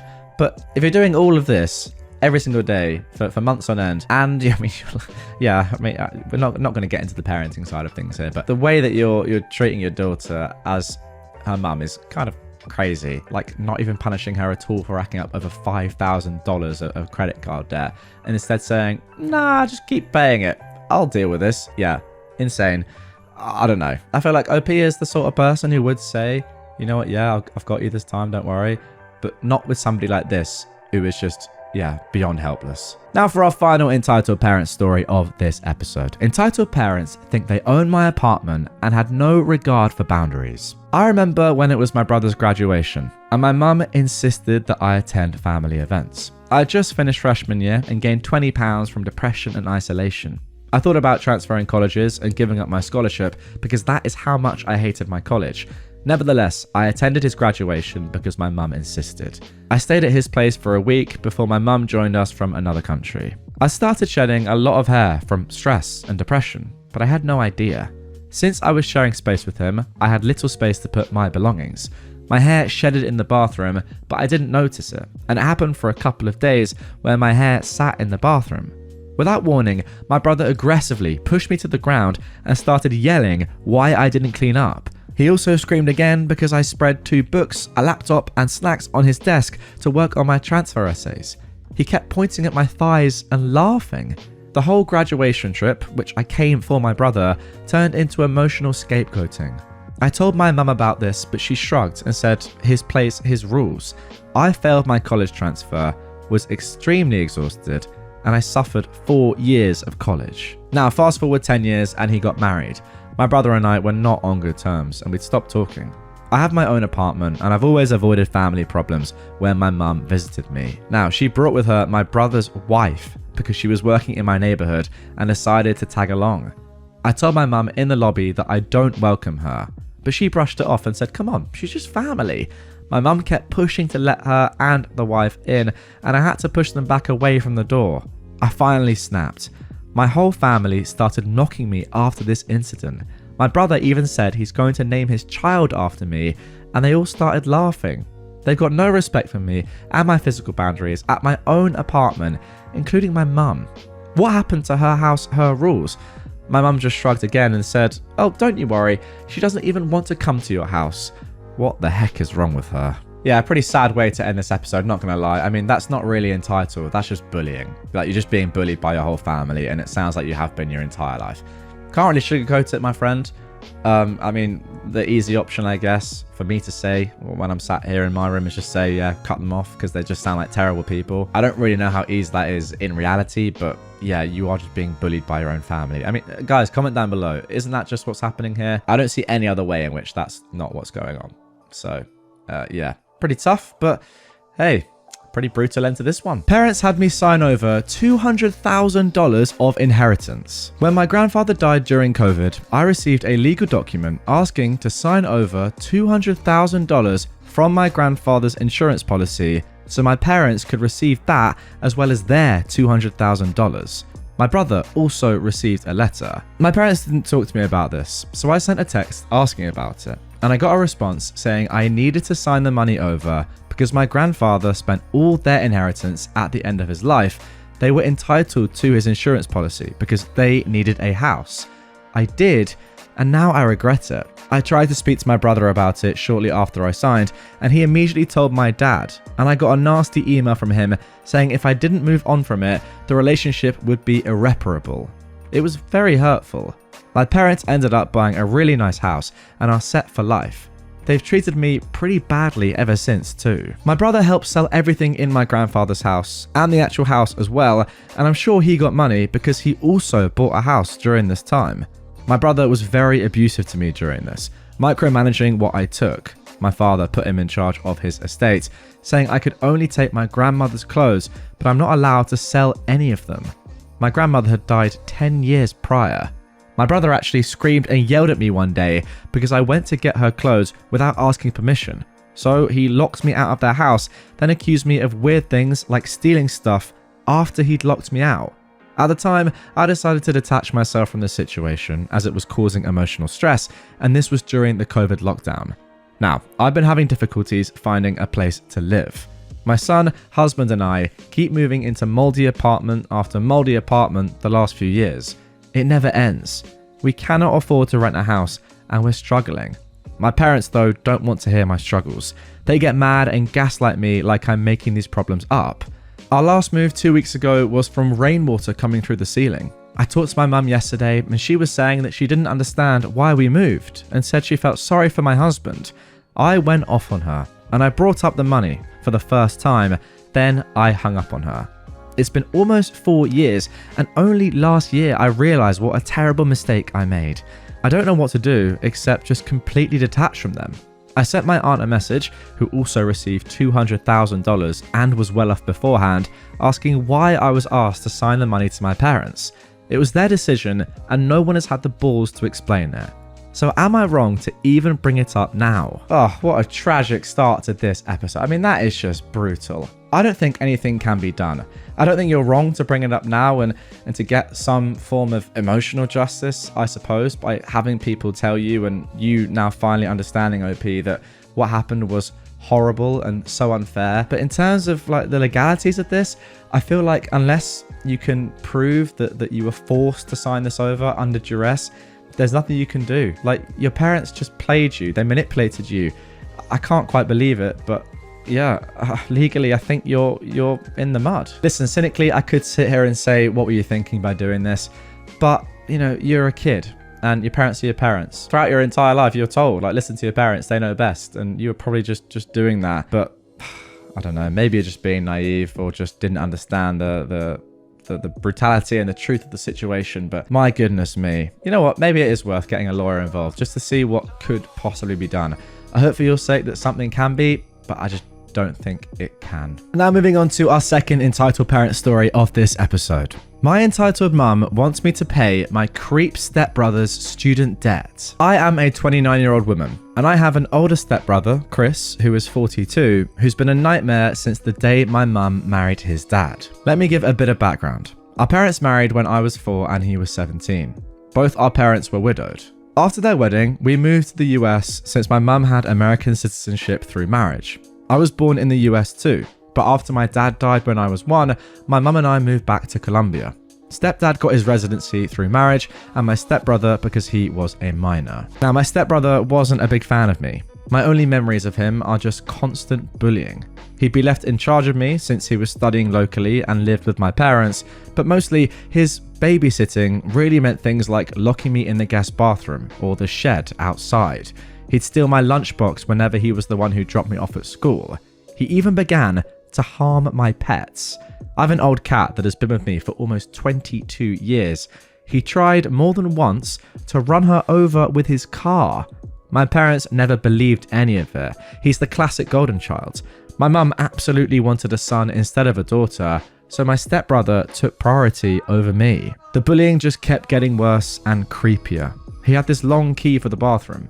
The door was designed so in case it got locked by accident, one could open it by inserting a long stick or key through a small hole on the outside. He would use it to walk in on me showering. My underwear would disappear sometimes, and I know for a fact it was him. He also started taking pictures of me sleeping. One night, I woke up to him taking care of himself next to me while I slept. I yelled, obviously. My parents came over, but he wasn't in trouble. I was for tempting him. I was 14 when this happened. He was 27. Oh my goodness me. No one helped me, and he got bolder until he did something I am still in therapy for when I was 16. It got to a point where I called my biological half-older brother, Sam, who is a 48-year-old and son of my biological father's first wife, to see if I could live with him and his wife, Sandy, during my last 2 years of high school. When Sam found out what was going on, he confronted my mum. My mum didn't care and just told him to take me so long he never asked her for money. Done and done. My brother and his wife became my legal guardians and took me in with my cat and the old family dog since I didn't trust leaving any living creature with Chris around. My parents never checked on me. My extended family from my father's side knew what happened and they immediately got together to ensure that I could finish school well and go to college. I don't know my maternal family at all. Thanks to my paternal family, including Sam's mother and her family, I got my bachelor's and master's, have no student debt, and I work as a nurse practitioner. I still live with Sam, his wife, and their 2 kids, and I pay a small amount of rent. Neither Sam nor his wife expected me to pay anything, but that is the least I can do for the 2 people who have taken care of me for 13 years. Now, for anyone wondering why I haven't moved on, it's incredibly expensive where I live, and Sam insisted that I stay with them until I save enough to buy my own home. Things seemed okay until my mum messaged me recently. She'd not messaged me since I was 18 when she told me she no longer had any responsibility to me. In this message, she sounded overly friendly, telling me how she missed me and asking how I was doing. I was a bit creeped out, but I decided to be nice, telling her about what I'd done since leaving her care. She seemed very interested, since apparently she knew I was a nurse, but not what kind I was. She began asking me about my salary. I didn't tell her anything about it, but that it was enough to pay the bills. My mum then began texting about Chris, and how he was barely making any money due to his student debt. Apparently, Chris never finished a degree, jumping from career to career. He's now working in my stepdad's used car business as a salesman, but most of his pay went to pay the substantial student debt that he got over the year. I told my mum how sorry I was that Chris was having a hard time, and I wished him luck. That is when my mum finally got to what she wanted. She texted me saying that I needed to pay his student debt so he could finally begin to make the money he deserves like the man of the family. I just turned off my phone. When I got home, Sam was surprised, since I was usually the last to arrive. Sandy wasn't home yet. I told Sam what happened and I showed him my mum's text messages. I don't think I've seen Sam this angry ever. He told me to block my mum, stepdad, and Chris if I hadn't done so yet. After talking with Sam and Sandy, I called my boss to ask for the next day and the one after off. This gave me a 4-day weekend, including the days that I'm normally off shift. My boss was more than okay with this and told me to just take it easy and let her know if she could help. This backfired because the next day my mum and Chris decided to come to Sam's house to speak to me. I was alone since Sam and Sandy were at work and the kids were at school. I immediately called Sam and told him what was going on. He told me not to open the door and that he was on his way. My mum spent the whole time screaming that I owed them for raising me and that my sweet brother deserved the money. Chris was going around trying to find a window or door unlocked. There weren't any since the windows have safety bars and the only other door is in the closed garage and one in the yard. The yard one was locked, and just in case, I locked the one in the garage. I won't post what he called me when he saw me from one of the windows, but basically, he pretty much told me they should have thrown me away when I was a baby since I grew up to be a B.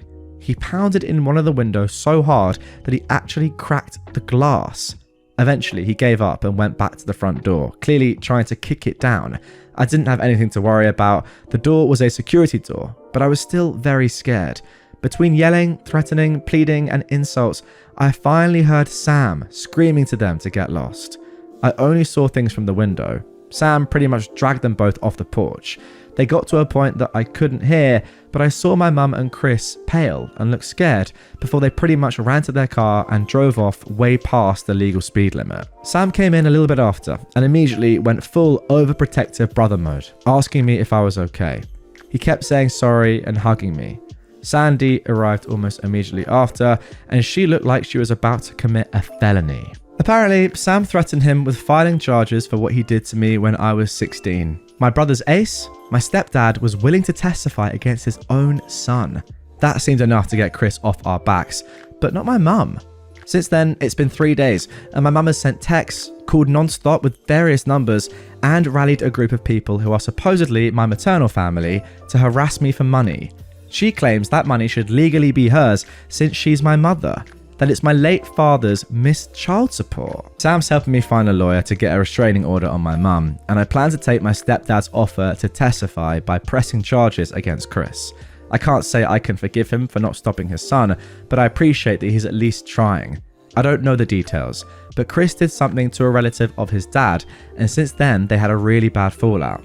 I took my boss's offer and I'll be on vacation for a few more days. But here it is. My vacation days are getting eaten up and my therapist might need a therapist after. Thankfully, my dark sense of humor and supportive paternal family are keeping me somewhat sane. Oh my goodness me. Now, I thought the first story was pretty bad, but that was just money.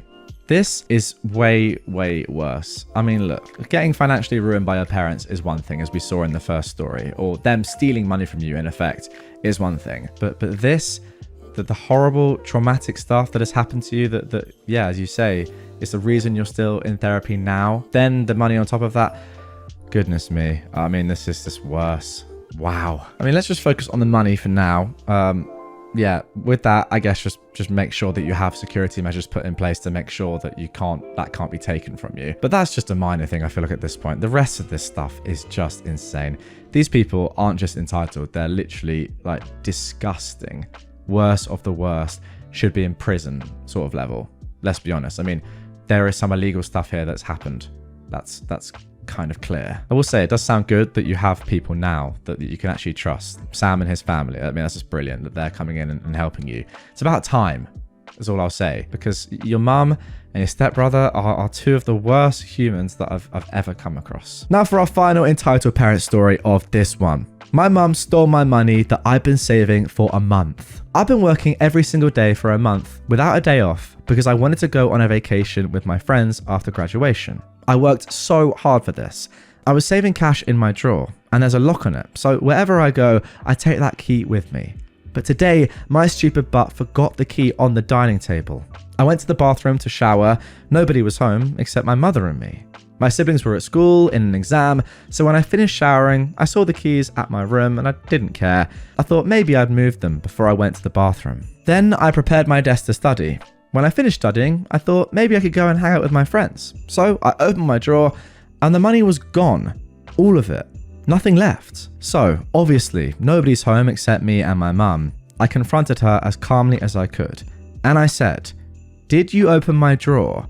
I swear I noticed her hands were shaking and she said, "No, I didn't." "Why?" I said, "Well, my money's gone." She said, "I didn't take anything. Someone's stealing my money as well. Or maybe you dropped it somewhere like you always do, you careless donkey." I replied, "Well, if someone's stealing your money, why would you take mine?"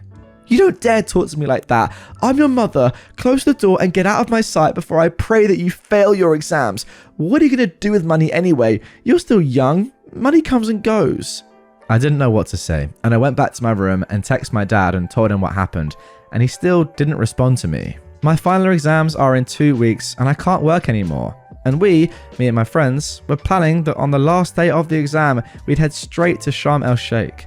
This is the first time in my entire life that I feel so helpless and betrayed like that. After graduation, I'm going to move out of my parents' home. Even if I become homeless, I don't care anymore. And there we go. That is going to do it for the final story. What I would say to you, OP, is yes, clearly you've got to go. You just do. It's going to be tough, but I think you just have to. When you do move out, though, make it clear to her that you want absolutely no contact with her. Look her in the eye and tell her that. And then go and live a life with people that you can actually trust. Because, you know, if your own mother is doing this to you, how can you ever have a relationship with her? It's impossible. Can you call the cops on her? I don't know. Maybe not, because she's your own mum, but it is technically your money. Yes, it's in your house or her house, but it is your money and she has stolen it from you. That is illegal. I don't know. It depends to what level you want to go. But again, I think it is probably worth getting legal involved in some way, because what's the worst that could happen? Oh, actually, to be fair, OP has said in the comments down below, in a reply to a comment saying, can you call the cops? That's an amazing idea. I'm going to try it as soon as she gets home.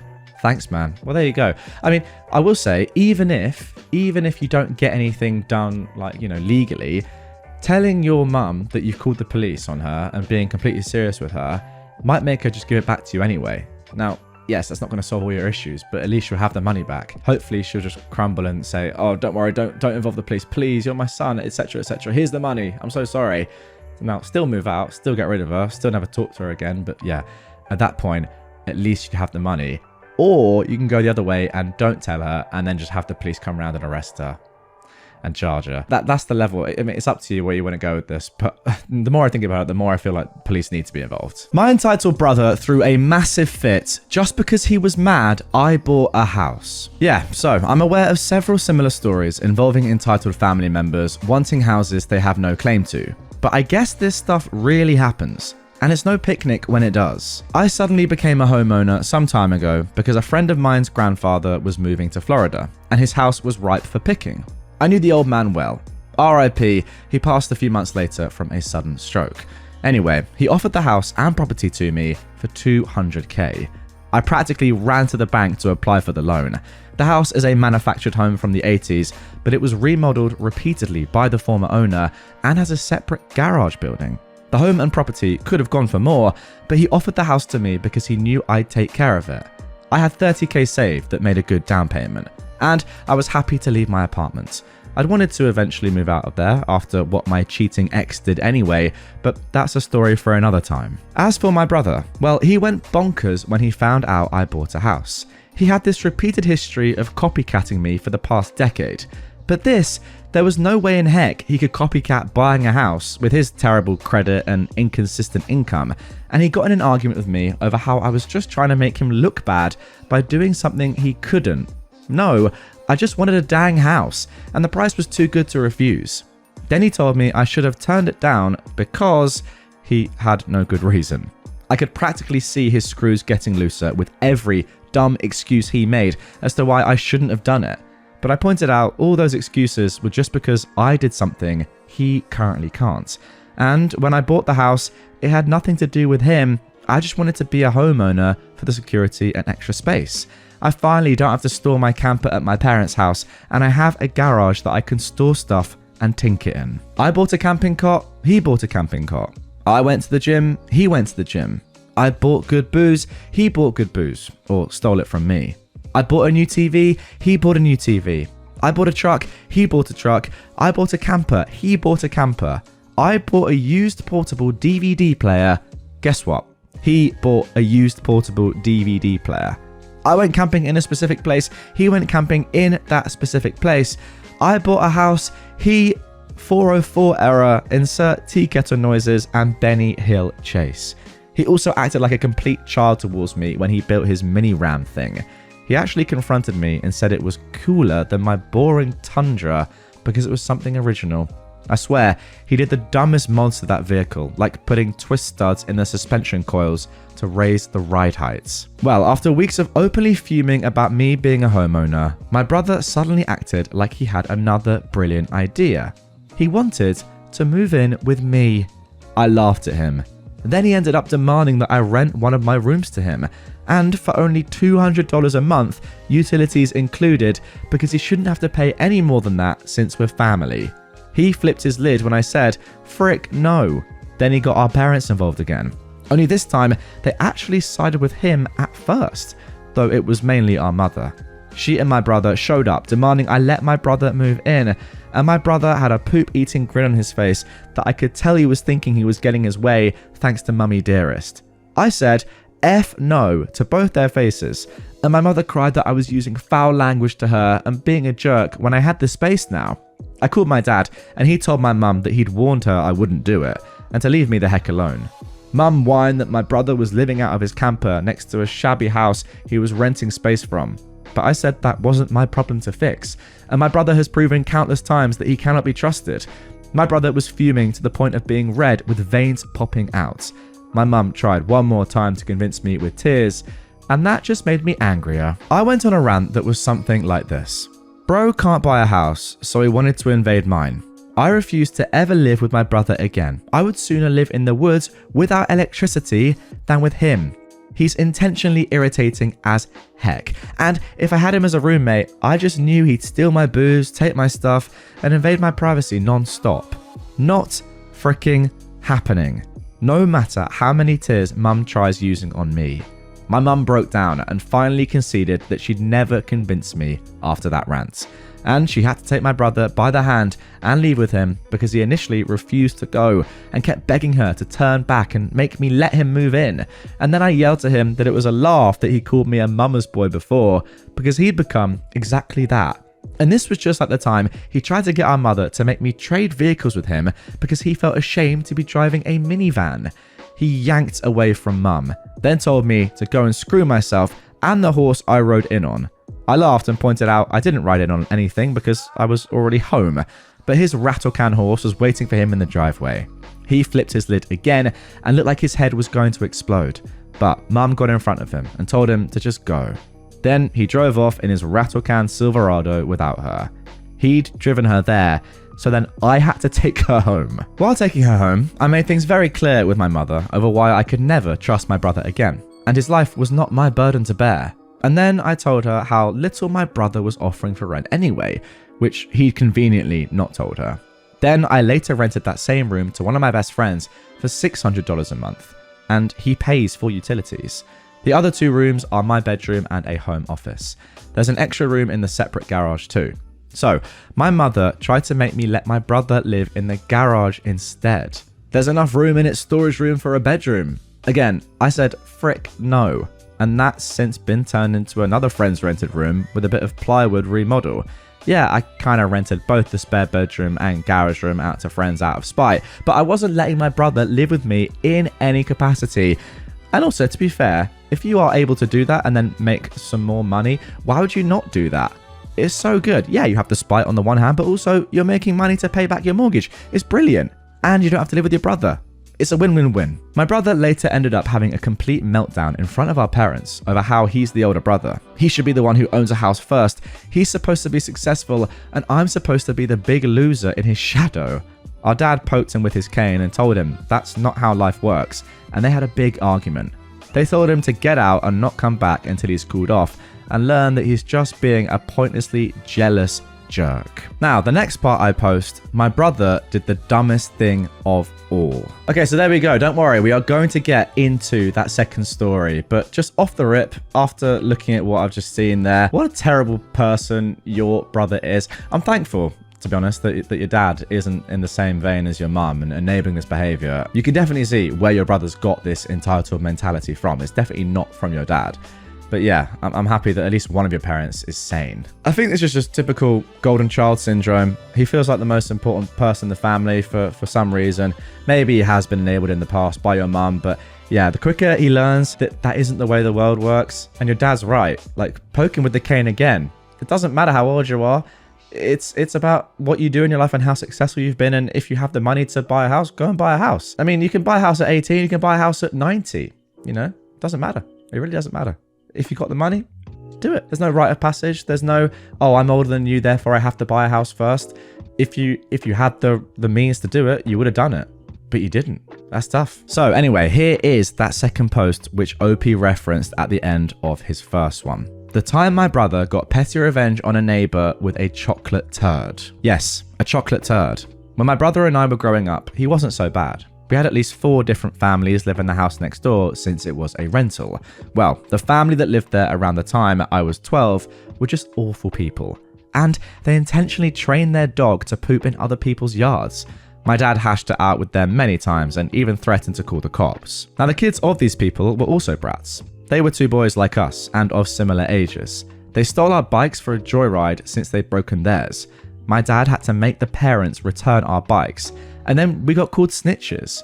Fortunately, both of these boys were just as hated at school, so they eventually stopped talking to us. After months living next door to these people, their dog was still pooping in our yard. They were forced to clean up the poop several times, and another neighbour did call the cops on them about their dog. One day, we find out their landlord was not renewing their lease, and they were to be gone in a month. My brother, the schemer he is, took some chocolate candy bars and carefully melted and shaped them to look like turds. They were fairly convincing looking as dog poop from a distance. My brother set up the fake poo in our front yard and then waited for the family to get home. Then yelled at them that their dog did it again, then proceeded to eat the fake poo right in front of them. One of them threw up, and then they all threw up. And my brother milked it by talking about how tasty it was in detail. We didn't find any poop from their dog in our yard for the next couple of weeks before they moved out.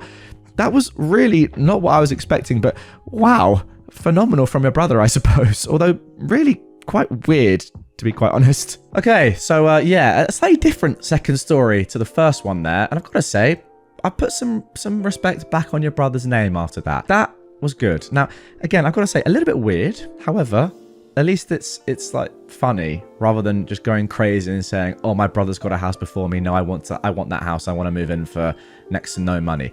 That is more enjoyable and a good prank. Imagine seeing that, not realizing obviously that it's chocolate, and seeing your neighbor eating your dog's poo off his front lawn. That's going to really mess with you upstairs, isn't it? And yeah, beautiful right there. He should be doing more of that, your brother, OP, and less of the first story. Anyway, we've got time for one more post. Let's get into it. To the 2 entitled brats that disturbed a flight from Iceland to Canada and caused a delay, I hope you're banned for life. I was on a recent flight from Iceland to Canada, and minutes before takeoff, literally as the hostess was doing safety demonstration, a girl jumps out of her seat and interrupts her to tell her she forgot her purse in the airport with her passport in it, asking if she can just go and get it. She was hyperventilating. The hostess asks her to sit down and calm down, and she goes to inform the crew. Then another crew member comes over, and lo and behold, the story changes into, no, I have my passport, but I need the purse because I have medication in it. Okay, immediately, I have massive doubts over this. I don't think you can get onto a plane without having your passport. I mean, when you go through the final gate, everyone has their passport checked, right? It would be impossible, I think, to board the plane without having it, unless you somehow dropped it, in the gangway after that, or up the stairs onto the plane or whatever. I think it'd be extremely challenging, almost impossible actually, to get on a plane without your passport. Anyway, the story continues. They ask her what type of medication. Maybe they have it on board. But then she snaps back at them, telling them it doesn't matter what medication, and that she needs her purse, full stop, and she can't have this conversation right now. What the frick? Yeah, I mean, when are you going to have that conversation if you can't have it right now?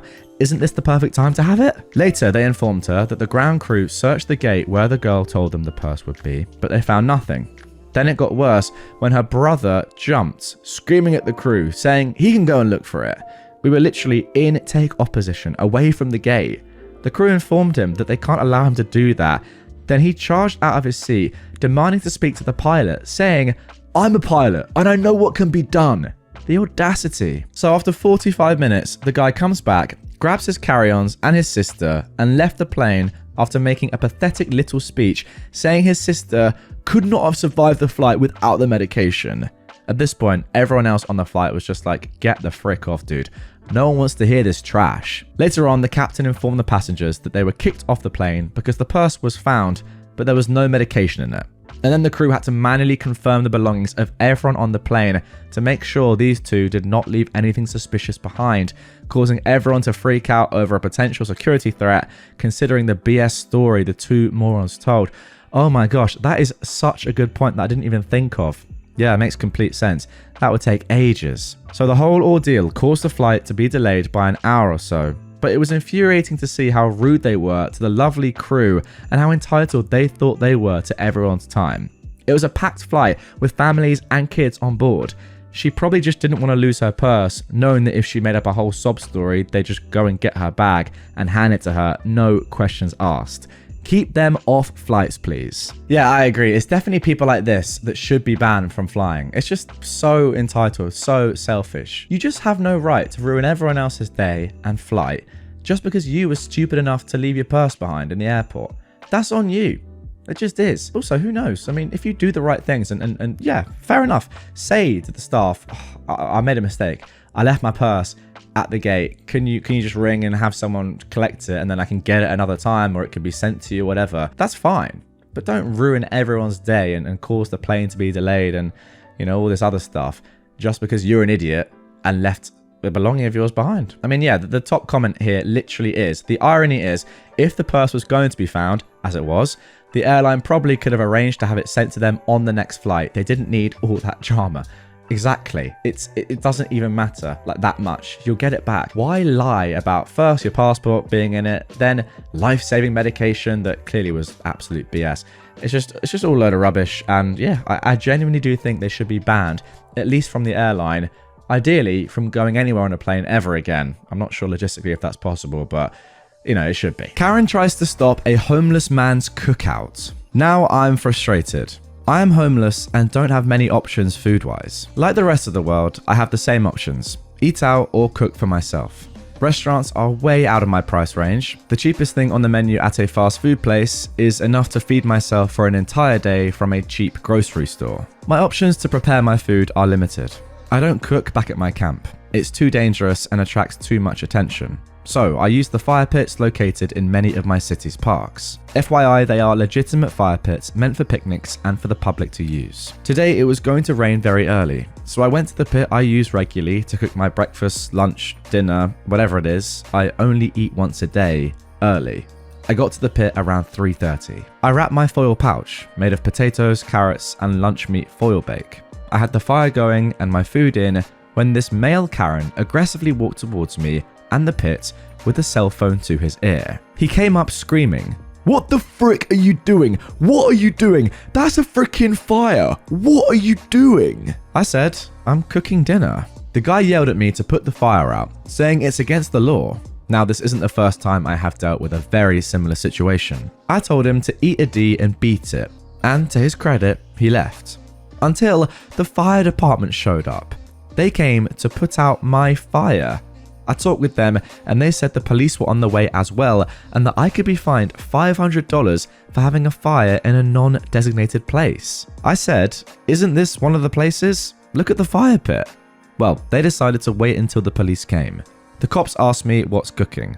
They said, "Yeah, this is the spot to have a fire," and pointed at the sign saying Picnic Area 3. And I'll give credit where credit is due, they were dang good cops. They left without even asking my name.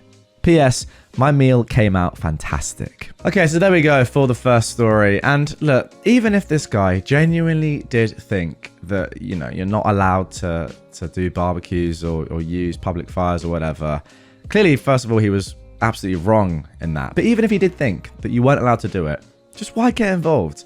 It's a homeless guy. Like, do you need to get involved there at all? Could you not just carry on with your day and leave him to it? Even if it is illegal, why do you have to be the one to say, no, you're not allowed to cook your food there, when you can see that the guy is homeless and struggling, obviously, anyway? I just don't think it's worth getting involved. But yeah, this guy clearly is a Karen anyway, or a Darren. What do we end up calling? A Kevin, wasn't it? No, not a Kevin. What do we end up calling male Karens? Were they Darrens? I don't know. Drop in the comments down below. But Yeah, whatever. This guy is just clearly getting his nose in where it doesn't belong for no real reason. Even if it was illegal, I just don't think it was worth it. And the fact that it's completely legal and you're allowed to do it, and if anything encouraged, like they're there for public use, makes him look like even more of an idiot than he already was. Also, shout out the police, because a lot of the time police get kind of a bad rep, I think, for dealing with homeless people in a worse way. But this time, you got treated completely fairly and correctly, so that is good to see as well. Although I do kind of feel like the fire department should also have known that this was a designated spot to have a fire, given they are the fire department.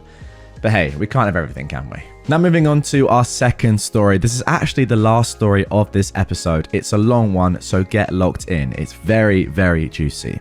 My sister got mad at me for regularly eating in a hospital cafeteria and got our parents on her side.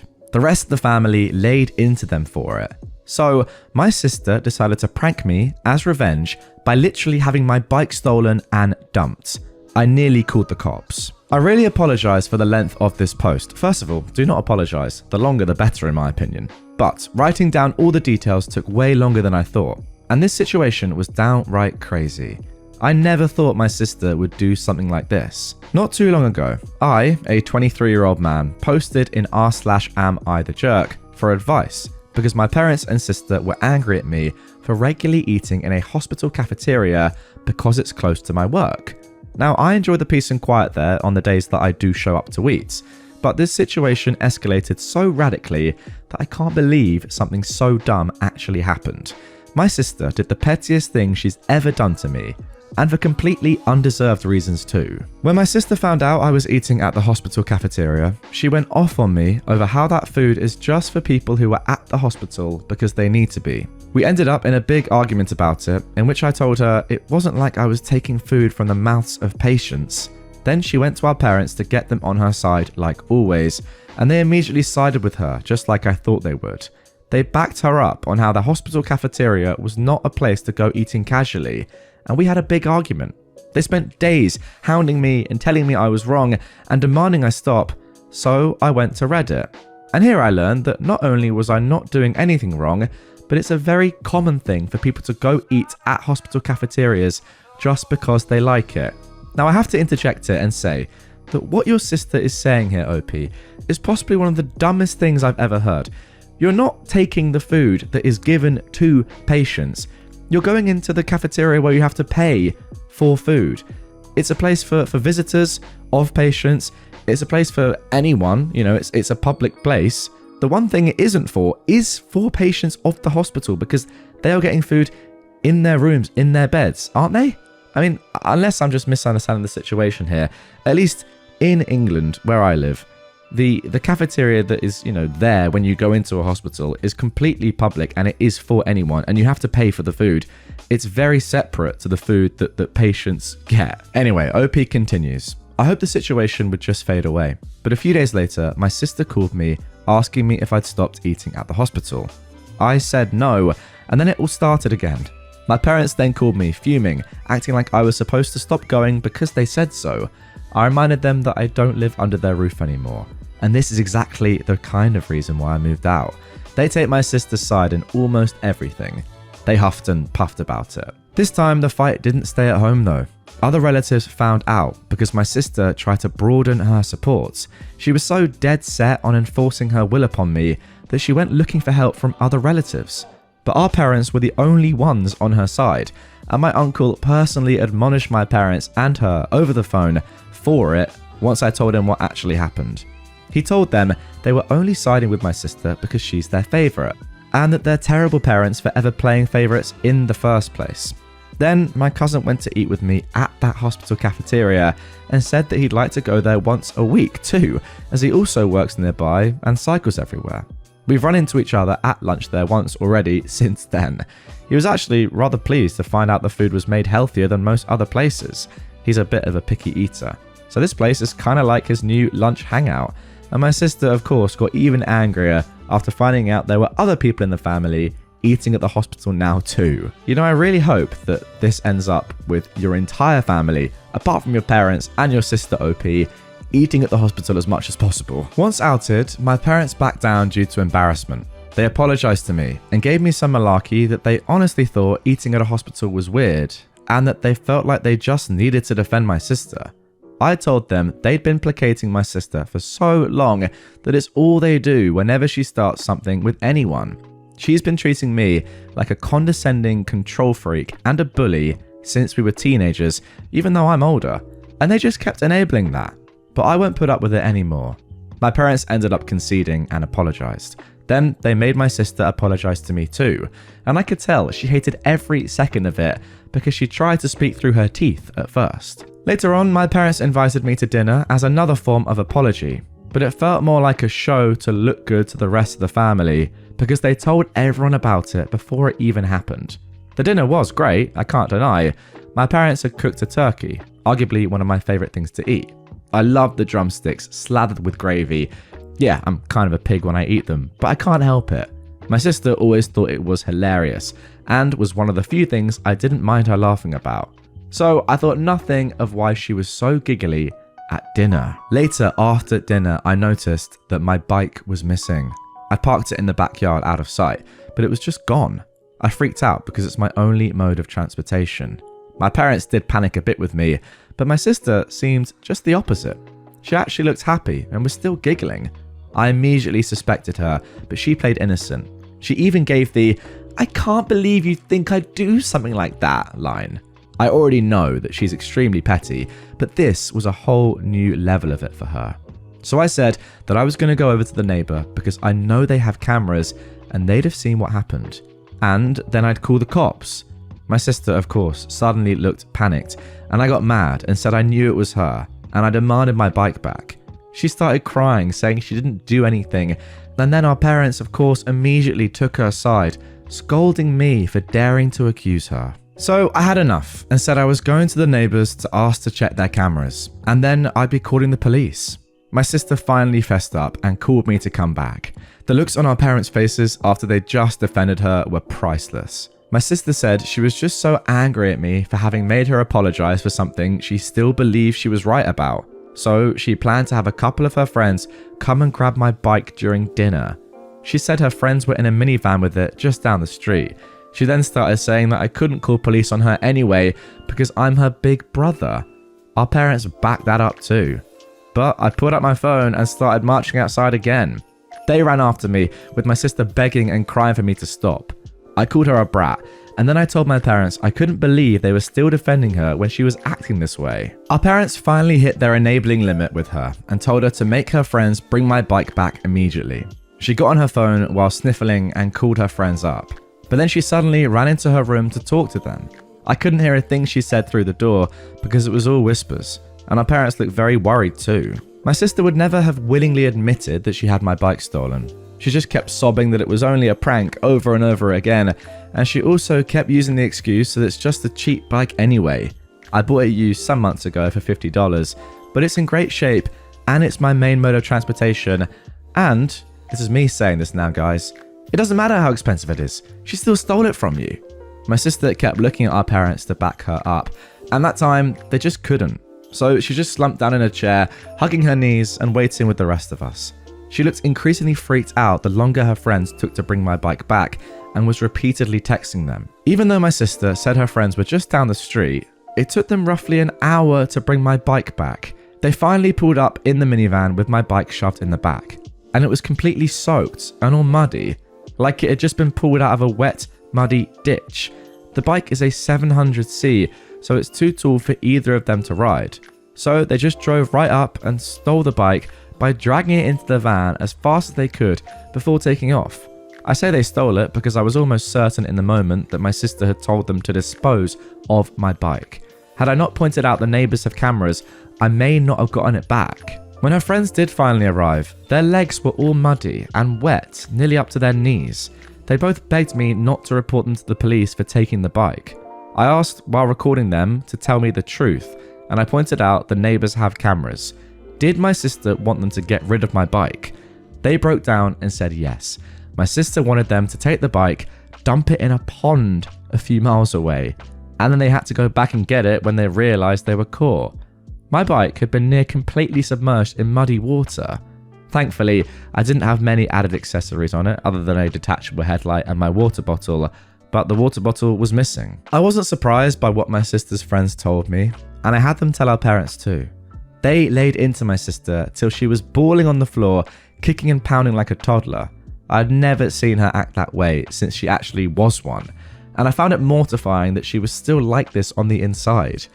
Then she shut herself in her room. Her friends were banned from ever coming to my parents' house again. Then my sister was forced to come out of her room by our mother and make another big apology to me. Our father then forced her to wash and oil my bike from stem to stern under his supervision while I took apart the headlight and cleaned it out to dry it. By the time my sister was done, it was dark outside.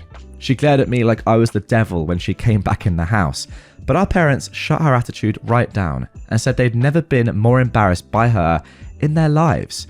She went back to crying in her room. I had a very frank discussion with my parents about my sister's childlike behaviour and how it stemmed from their spoiling and enabling. I said I couldn't believe that I had to be the voice of reason, but the fact that she was on the floor, crying like a toddler, kicking and pounding, showed that she's still mentally a child because of them. And they kept making me the scapegoat when she screwed up, so she barely knows any sense of accountability. For once, they didn't argue with me about it. And then my father silently drove me and my bike back to my apartment with his SUV. He also gave me some money to replace my bike's missing water bottle before we parted. My sister and her clique used to harass me a fair bit whenever we ran into each other. They made fun of me as a group whenever possible, and I usually just ignored them because they bored me, and that really seemed to tick them off. But after the bike incident, I got sent numerous messages from numbers I didn't know, cussing me out for making my sister cry over a silly prank. Knowing her, she probably fed everyone she knew a very different story of what happened.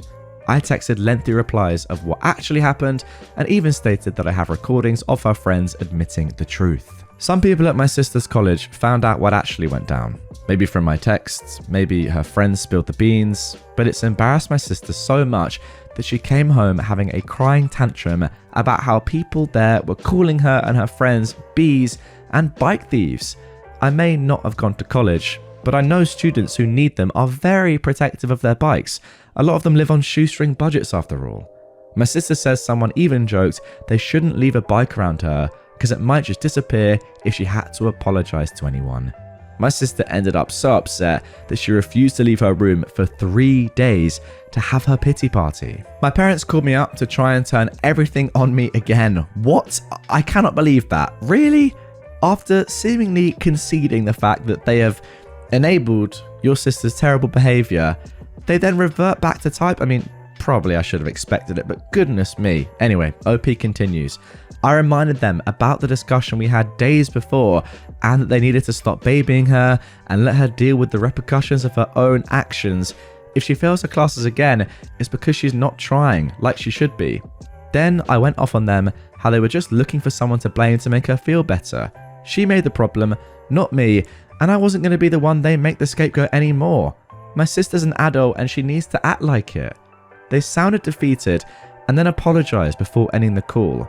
It looks like they were genuinely hoping I'd just sit back and take the blame so my sister would get better, but I never will again. Now my parents are trying to pretend this all never happened, and my sister as well as her clique are avoiding me at all costs, which I suppose is fine with me because I don't want any more drama, but the next time something like this happens, I won't take it from them. Well, moral of this story is that your sister and parents are just awful people, and thankfully the rest of your family aren't like them.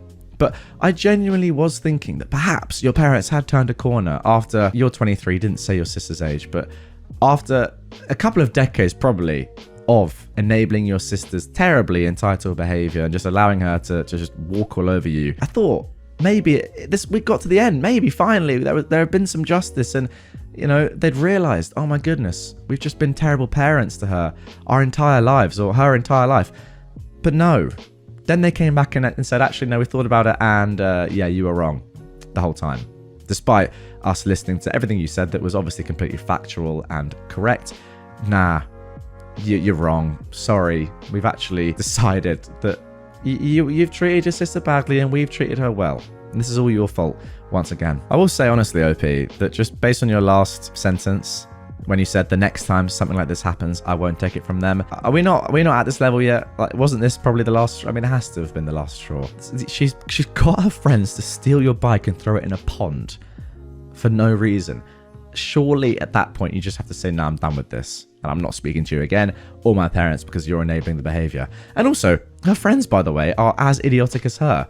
They're literally breaking the law. She, to be fair, is not actually the one doing the crime. I know she set it up, and obviously that's still illegal, but they, for whatever reason, I don't know, she must have some sort of hold on them, but they're willing to steal her brother's bike and throw it in a pond.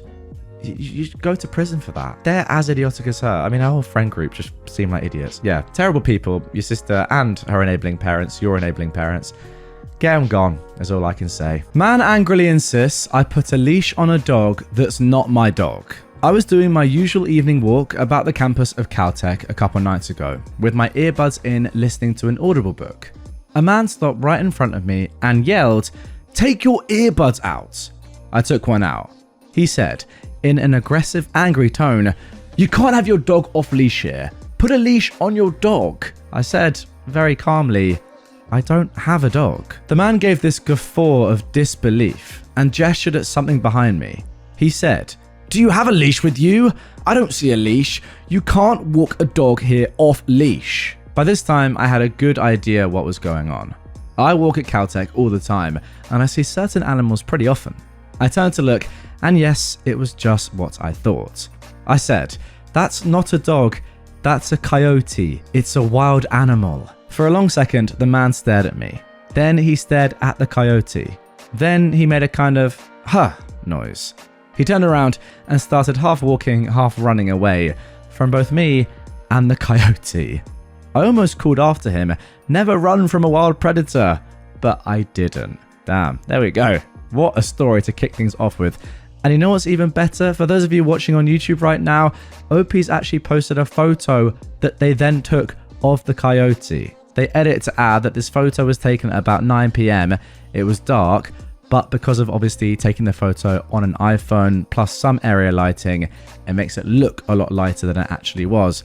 But yeah, you can see there, clearly not a dog, clearly a coyote. And I'm just not sure if it gets any more embarrassing than that. I mean, it's just crazy. Just so good. What a start to the episode. The fact that he was probably scared of the coyote after learning what it was, and then was half walking but really running away afterwards as well, is just so good. Just such a good start. Let's carry on. Woman at hospital refuses to check in. This just happened. I'm still sitting at the lobby in awe of the event, and I wanted to write it down while it's still fresh in my mind. I'm waiting for a ride home, so I got to witness the majority. For blood work at this particular medical centre, there's a digital kiosk to sign in rather than speaking to a desk. The kiosk is very simple. Put your ID and insurance card in the machine, it'll scan, check you have a blood work request, then confirm it to the room in the back. While I was waiting, an older woman comes up to the front and entirely passes the kiosk and attempts to open the door into the lab. The door, not locked, is opened, and nurses quickly rush up to stop her, leading to an argument in the lobby with around 3 nurses blocking the door. One nurse said, "Mom, you need to check in and wait to be called." The woman replied, "Oh, I'm not doing that. You can't pay me to touch a dang computer. I don't even have an ID. You can look up my information in the back." The second nurse said, "It doesn't work like that here. The kiosk is very simple. You can manually put in your information if you don't have an ID." "I'm not doing that. This is unnecessary.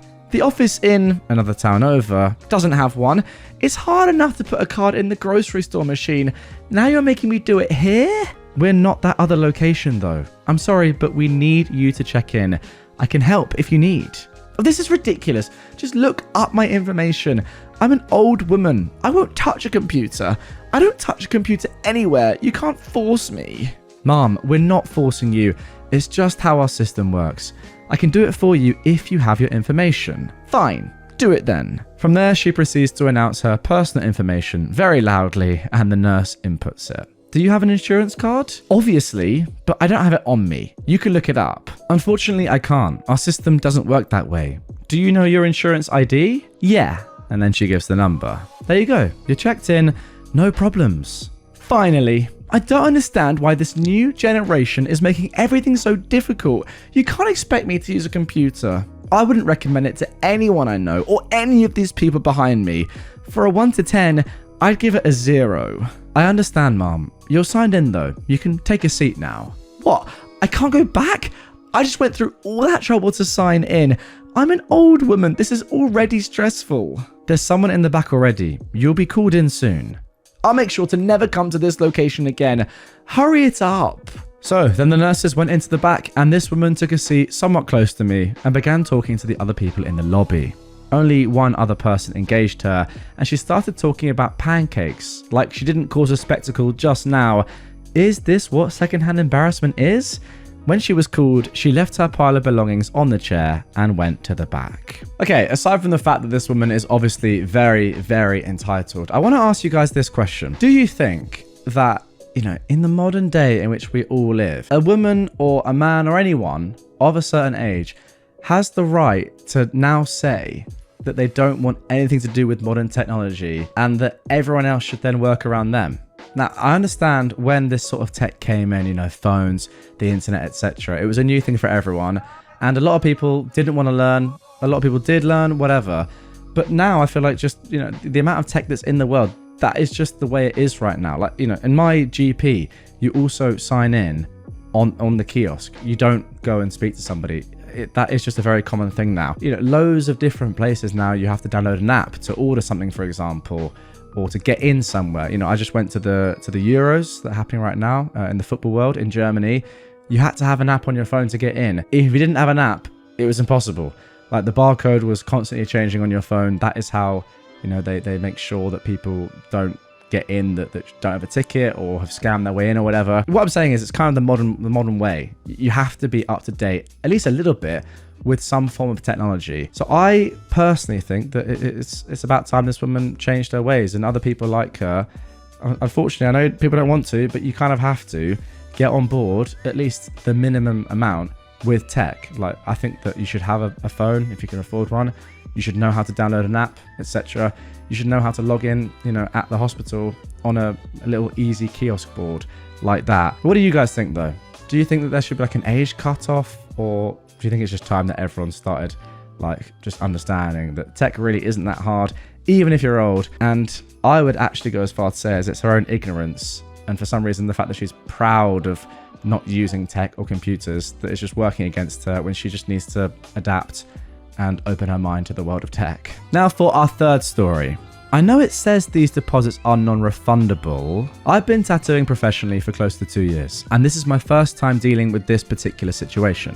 While I fully understand why individuals are reluctant to have a newer artist working on them, I've also seen experienced artists mess up and or screw people over. I had a young man and his father come into the shop recently. This was my second time speaking with them. The adult-aged son wanted a relatively easy piece on his forearm. It consisted of only lettering, a little line work, and some generic cloud shading. They did not ask for a specific artist, and they put a deposit down with me for an appointment initially set for today. The young man's mother contacted me yesterday, explained that they had an event coming up, and she did not want tattoo plastic wrap present in the event photos, and wished to reschedule. Weird excuse, but not a problem. I attempted to reschedule him twice before speaking with the mother again today. The mother began with, "It says right on the appointment card that these deposits are non-refundable, but I just thought I'd ask." She then went on to state that individuals online said go in and ask for the owner. So her husband and son were supposed to ask for the owner instead of whoever just threw you up there. Now the owner was not even there either time they came in, and the owner wasn't mentioned. She kept stating that she was aware I was new and wanted someone more experienced, like the owner, doing her adult-aged son's first piece since it was bigger. Again though, it was a simple piece. At one point, she even asked, "Are you still an apprentice or what?" When I informed her that I'd been taking on my own clients for well over a year now, she only said, "Yeah, see, I'd like someone with more experience to do it." I offered to transfer the deposit over to a more experienced artist, the exact one she was asking for, and she stated that she'd just like the deposit back. She stated a second time that she was aware that the deposit was non-refundable, but that she just thought I'd ask. I told her at this point that the owner retains half of the deposit, so I'd have to discuss the potential return with him, and she asked in a rather rude tone, "Okay, well, should I expect to hear back from you tonight then, or should I be contacting him myself? Okay, no doubt about it. With this one, I would definitely tell her that a refund is not available. I think, you've been messed around a lot here. So I think you should be able to keep the money as payment for the time and effort that you've put into all of this, because goodness me, it sounds like just horrible to deal with this woman. Also, I know it's her son, but as you kept saying throughout this post, he is an adult. Surely, therefore, he should be the one cancelling his appointment, not his mum. That is really weird. I mean, I don't know who made the appointment in the first place. That obviously makes a difference as to what I'm saying now, but if he made the appointment in the first place, which I presume he did, because booking in 4 to 2 on someone else's behalf is very weird anyway, surely he should be the one to cancel it. So in that case, I would just say, look, sorry, I need to speak to the client, and then make a decision after that. Don't deal with this horrible mother. I want a biscuit. The 2-day saga of a hospital Karen. This is going to be long, but full of entitlement. I was in hospital and ended up being put in the observation unit because no specialist beds were available. The OBS unit is a catch-all ward where patients are put if they're not in imminent danger but need regular monitoring. It's bright and extremely noisy, so nobody can sleep well. Unfortunately, Biscuit Karen arrives at 10 PM on day 1.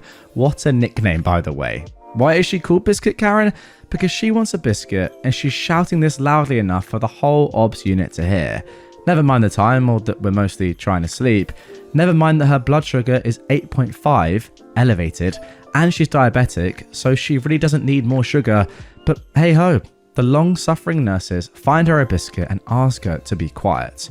Biscuit Karen, though, does not quieten down because shouting is her default setting, and she doesn't seem to notice that other patients exist. After 10 minutes of solid noise pollution, she wants another biscuit. The nurses give it to her. More noise. Then, another 15 minutes later, she shouts, calling for another biscuit. The nurses are occupied, so nobody answers her immediately.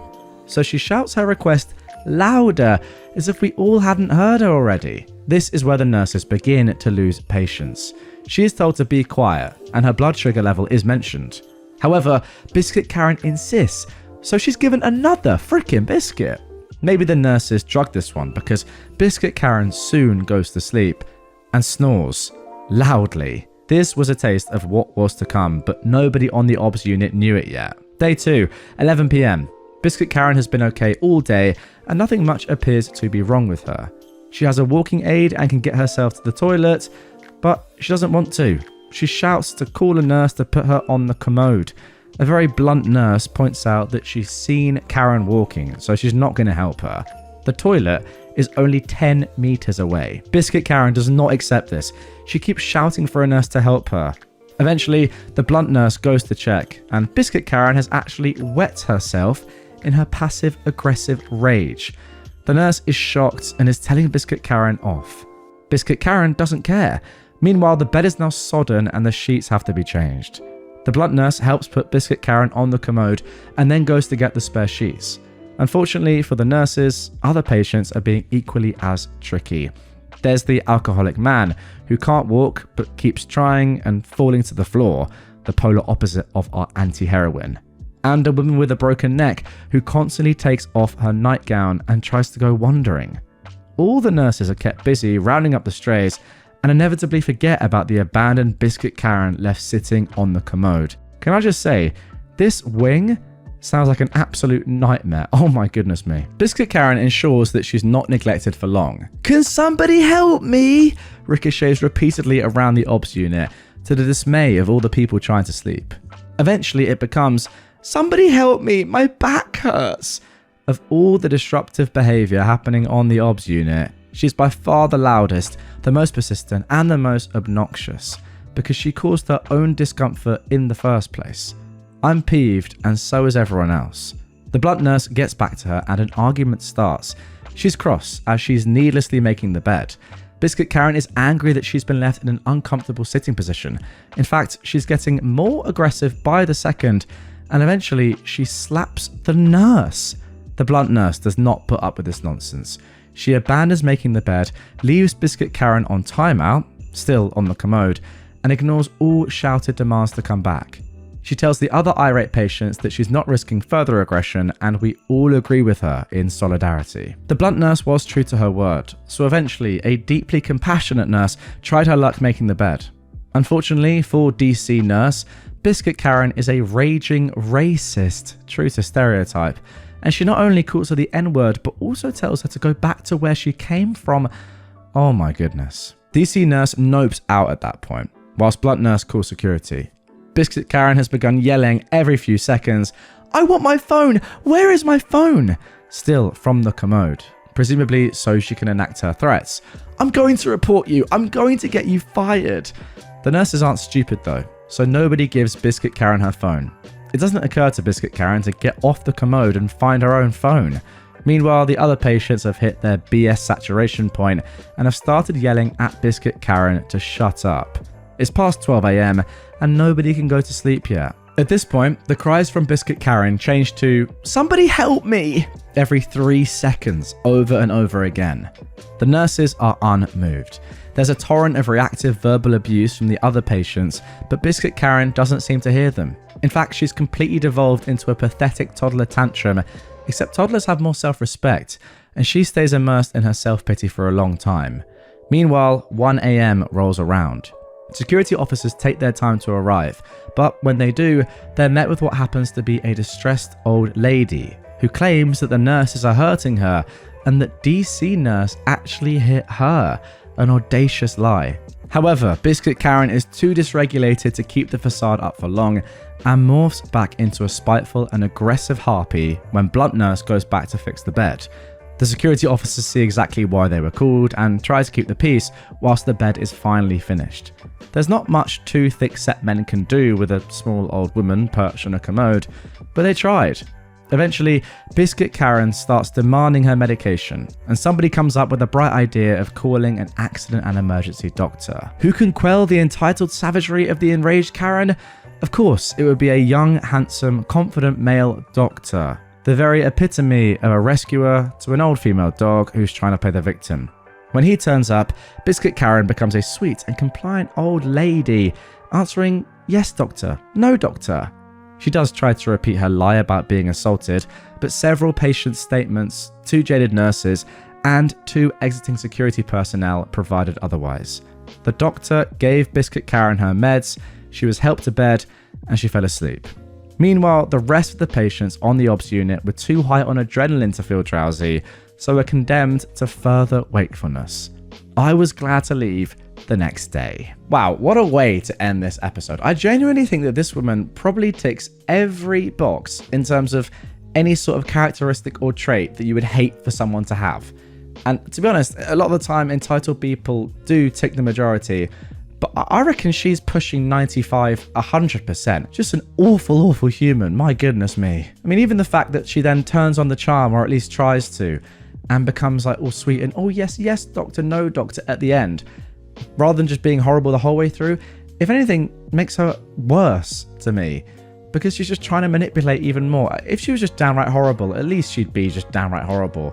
The fact that she's probably able to get some people on her side when she is as disgusting as this genuinely makes her even worse as a human. Oh, my goodness me. I mean, 1 minute alone in a room with her, in a ward with her, would be bad. 1 night, geez, I bet the nurses are just thinking, oh, why on earth are people like this? I want to go home. She's under 10, so she eats for free. I own a small restaurant. Classic American foods, decent prices, kid-friendly. One of our policies is that kids 10 and under can get anything off the kids menu for free. The stuff on the kids menu is cheap, like a bowl of mac and cheese with some chicken nuggets isn't breaking my bank on food cost. A hot dog and some fries aren't going to bankrupt me. Last night, I was sitting in the office watching some YouTube videos when I noticed the family that I know personally. Their daughter, 12, is friends with my granddaughter, who is 13. When I see people I know, I have a tendency to sort of take over the table. The server still gets the tip, but I give the table a lot of extra attention. So I stop over and say hi, and I check their ticket in the computer out of curiosity.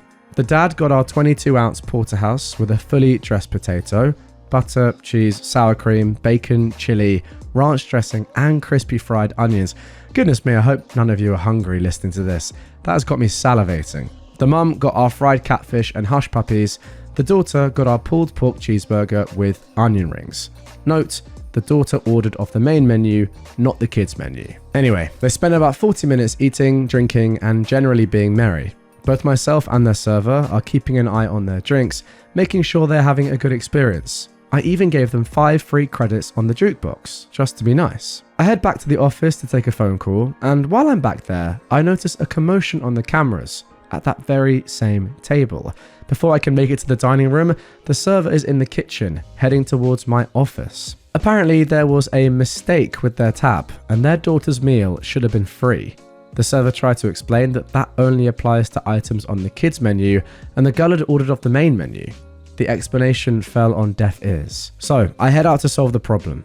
I explain that not only did the girl order off the main menu, but I know for a fact that their daughter is not 10 or under, since my granddaughter had been to her 12th birthday party back in March. The mum tried to argue, but the dad put his hand up, apologised for his wife's behaviour, and passed me his card to pay. Before they'd even left my establishment, the mum had already left a nasty and completely false Google review stating that we lie about our policies and kids don't really get free meals. Okay, well, it's a good thing that the dad is sensible, unlike the mum. But what I really want to see out of this, and I personally love when I see this, is when you see a bad Google review left for a particular establishment. To be honest, a lot of the time it is a restaurant. And then immediately under that, you can see the response left by the restaurant owner that just destroys the original review, just literally sentence for sentence. Every single point, a lot of the time, the manager has a rebuttal for. So I'd love to see this in this situation. You know, the woman clearly lying about what had happened, probably saying my kid's under 10, but wasn't allowed to have, you know, a free meal, even though she ordered it off the kids menu. Just obviously all a lie there. And I'd love to see OP just, say, nah, not true at all, and completely ratio the original review. Now moving on to our second story of the episode. This one actually has an update afterwards as well. My parents assume they are going to move in with me when they are old. I was on the phone with them this morning because they called after I texted them an update on my husband's and my house hunting adventure.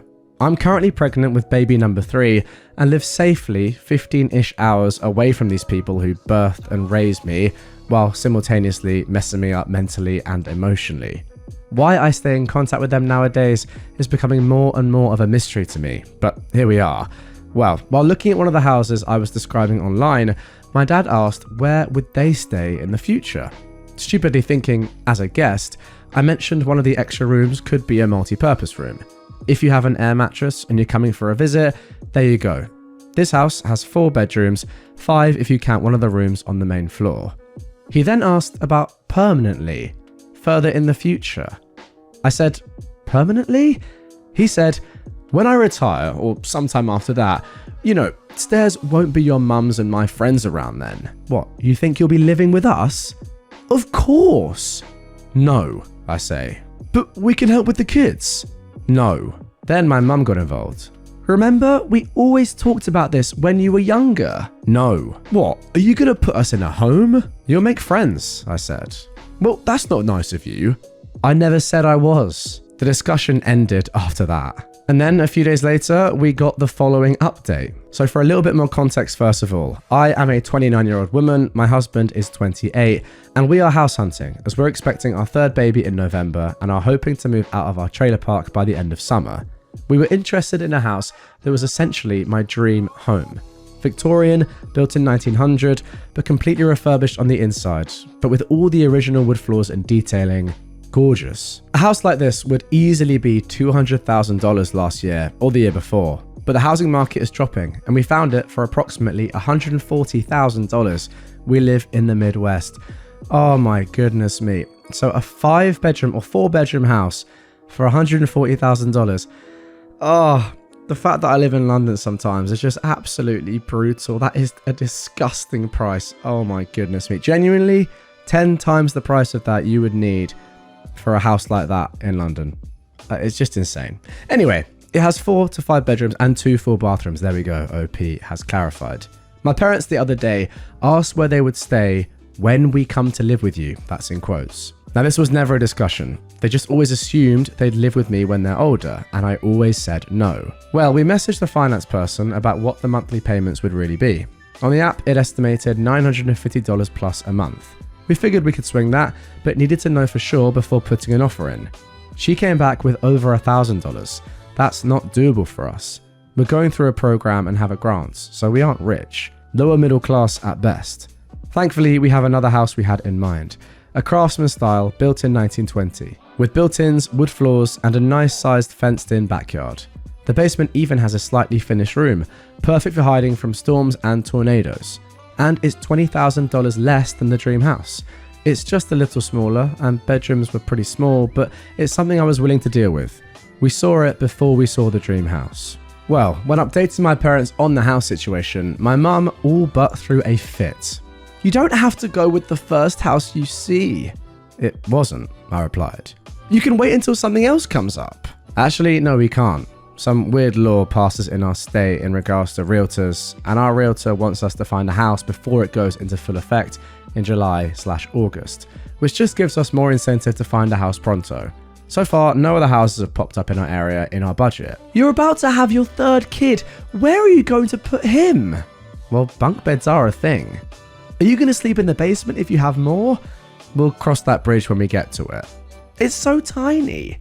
"It's bigger than what pictures show, but yes, compared to the dream house, it's definitely smaller than that, but it's also more realistic." I knew what she was really worried about though the whole time.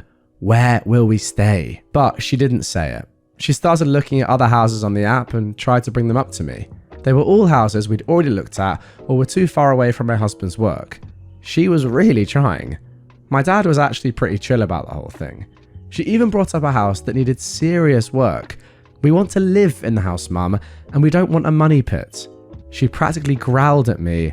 The call soon ended after that. The one thing I don't really ever understand with these people is just like where their conscience is at, or just how they feel about things in general just makes no sense to me. If I was begging my own children to let me live with them when I'm older, I would just be so like, I don't know, I'd have to be in such a weird mindset or just state to do that.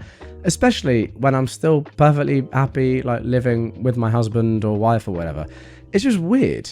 Are you not just chill living on your own? Do you really want to be around your kids that much, or just use them, I think, is really what's going on here to such an extent. But then I feel like in my head, I'd just be like, what am I doing? I'm using my own kids for housing. Am I not a bit better than that? Should it not, if anything, be the other way around? I don't know. It's really weird. If you actually need to live with your children for sort of, medical reasons, or because you are incapable of doing things and living by yourself because you're older, that's completely fair enough. But that is just not what's going on here. So I don't get it. It's just a very, very weird mentality, I think. Left her kid alone in a bookstore for hours and thought it was totally normal. This here happened a while ago.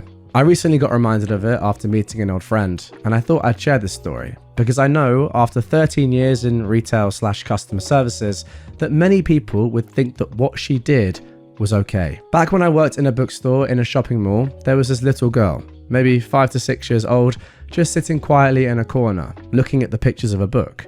At that moment, we just noticed her because she was kind of hidden, tucked in a corner, and was totally silent. We asked where her parents were. She said her mummy was in the shop next to ours and told her to wait in the bookstore. We asked if she knew how long it had been, and she pointed to the hands of the clock where they'd been when her mum left. It had been nearly 3 hours. I still can't believe that kid stayed quiet for so long, and I'm still kicking myself for not noticing her sooner.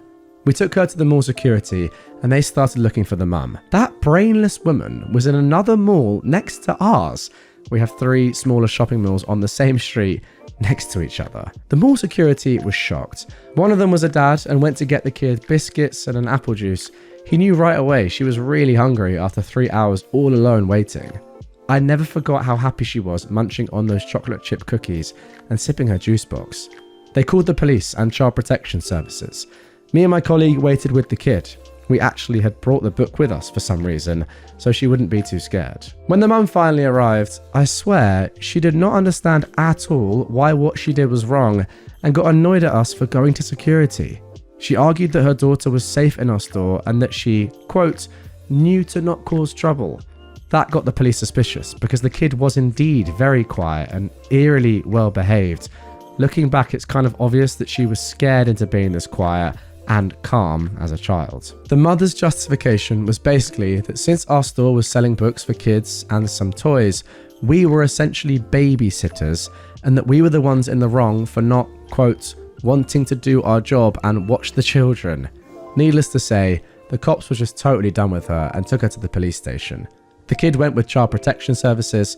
The mum was kicking and screaming, threatening to sue us for slander and defamation.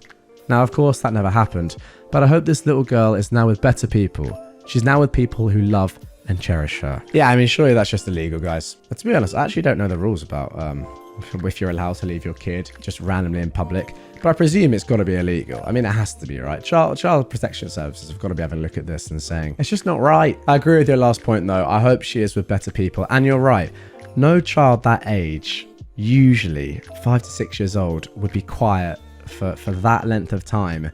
Clearly, they were very hungry as well, without it being drummed into them in probably a very, well, bordering on abusive, if not abusive way, that they have to be quiet. So yeah, a lot's going on there.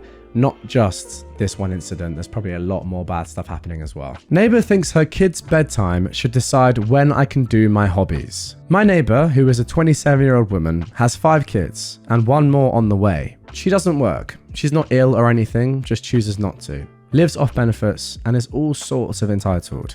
Tonight, I was working on my brother's birthday present, and this included needing to make a few cuts with the chop saw.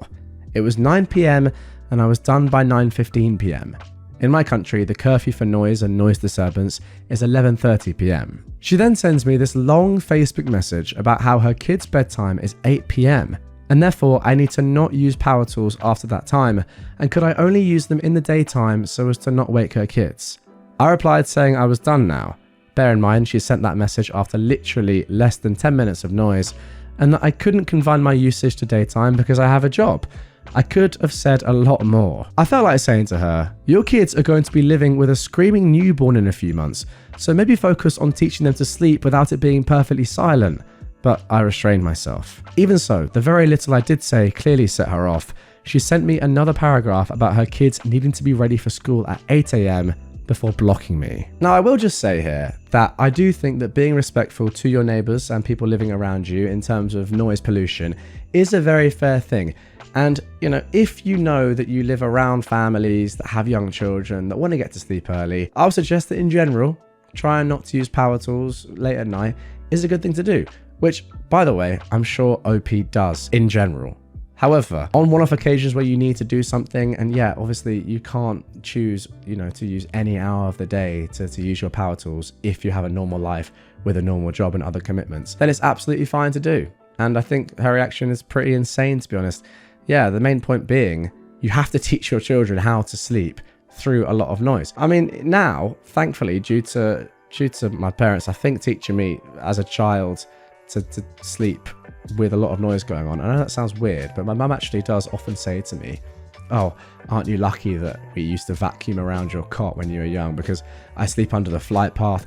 Last year I slept right on a main road with loads of cars going through, completely fine. I think it's up to your parents really to teach children how to do that, and not up to everyone else in the neighborhood to work around young children.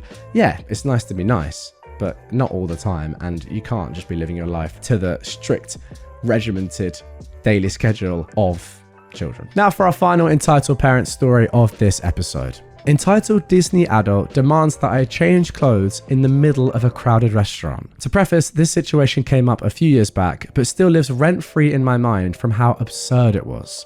I was on a family vacation at Disney World a few years back. I, 19 years old at the time, was staying on property at a resort, but on our first night we had dining reservations at a different hotel that was a fair distance away. It was a casual buffet-style restaurant, so there was no dress code or reason to be fancy, so I wore a pair of shorts and a graphic tee of a unicorn that said, "Everything sucks," in a glittery cursive font. About halfway into dinner, when I got up to get seconds, a woman, probably in her 40s, stepped up to physically block me and immediately started shouting in my face about my obscene clothing. I just stood there completely baffled, while she went on and on about how our young children, who were calmly eating on the other side of the room, were being distressed by my, quote, disgusting and inappropriate shirt, and then she demanded I take it off, in the middle of the restaurant. When I told her I don't exactly carry replacement clothes with me, she demanded that I go to the gift shop and buy a new, family-friendly shirt, specifically one with Disney princesses or Minnie on it, because that's what her children would like to see. At that point, I didn't want to deal with her anymore and said that I'm not here to appeal to kids I don't even know. The waitress would have stopped me at check-in if there was a problem with my clothing, and I just wanted to eat my dinner and leave. I walked away to get the rest of my meal and left her screaming at me for a few minutes before she eventually gave up. I hope those kids turned out okay. You know what I would have done in that situation right there? And I wouldn't have done this, right? But in my heart of hearts, I would have loved to do this. It's just take my top off and just like whip it around my head and just chuck it. I've been like, there you go. You happy now? Are you happy now? This is what you asked for. Just full nips out. In fact, I'm going to do it now. But in all seriousness, I mean, this woman's just ridiculous. Absolutely ridiculous. You should have said to her, well, if you want me to change my shirt, go and buy me one from the gift store. Then I'll change it. Because in that way, you're getting a good deal. Even if the shirt's terrible, you could then donate it afterwards and keep your own shirt. But yeah, insane. Again, kind of similar to the last story. Not everyone is going to work around your children who also, again, by the way, don't care at all. My daughter's father wants to use her as therapy for his wife. I, a 33-year-old woman, am going to preface this by saying my 6-year-old daughter's father, who is 37, I'm going to call him Jeff, has never been my romantic partner. We had a one-night stand. I don't like people calling him my ex, since it makes it seem we had some kind of emotional attachment. He was never involved after I told him I was pregnant and actually wanted me to terminate the pregnancy. But I decided to raise my child alone since I have enough money to raise her without child support. For the whole pregnancy and the first 4 years, Jeff was not in the picture. On my mother's recommendation, I did send him pictures and invited him to special events, but he always replied that he had no interest in my daughter.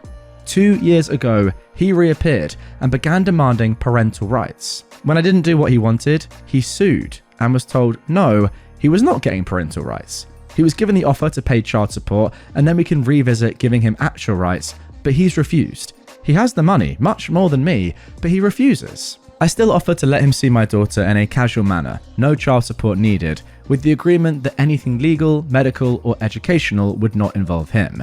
He pushed the boundaries and we had a fallout. After that, we didn't hear from him for almost 6 weeks before he called to meet for Christmas. After much discussion, I agreed to bring my daughter over on the condition my daughter's godparents could come. Thus, we went over for Christmas dinner. I also then found out that Jeff is married and had never told his family he had a child. It was great to be judged by a bunch of strangers. It was uncomfortable the whole time. I'm going to use fake names, but let's say my daughter's name is Katie. His wife kept calling my daughter Gabrielle. Not the actual name she used, but it was that different to my daughter's name. The wife was also very physical, trying to pick up my daughter and parent her. I would block her or tell her to please let me deal with my child. The whole time she pretty much ignored me, but Katie didn't seem nervous, so I decided to just bide my time. I hit my limit though when my daughter said she needed the bathroom, and this stranger went, "Oh, Gabby, you need potty?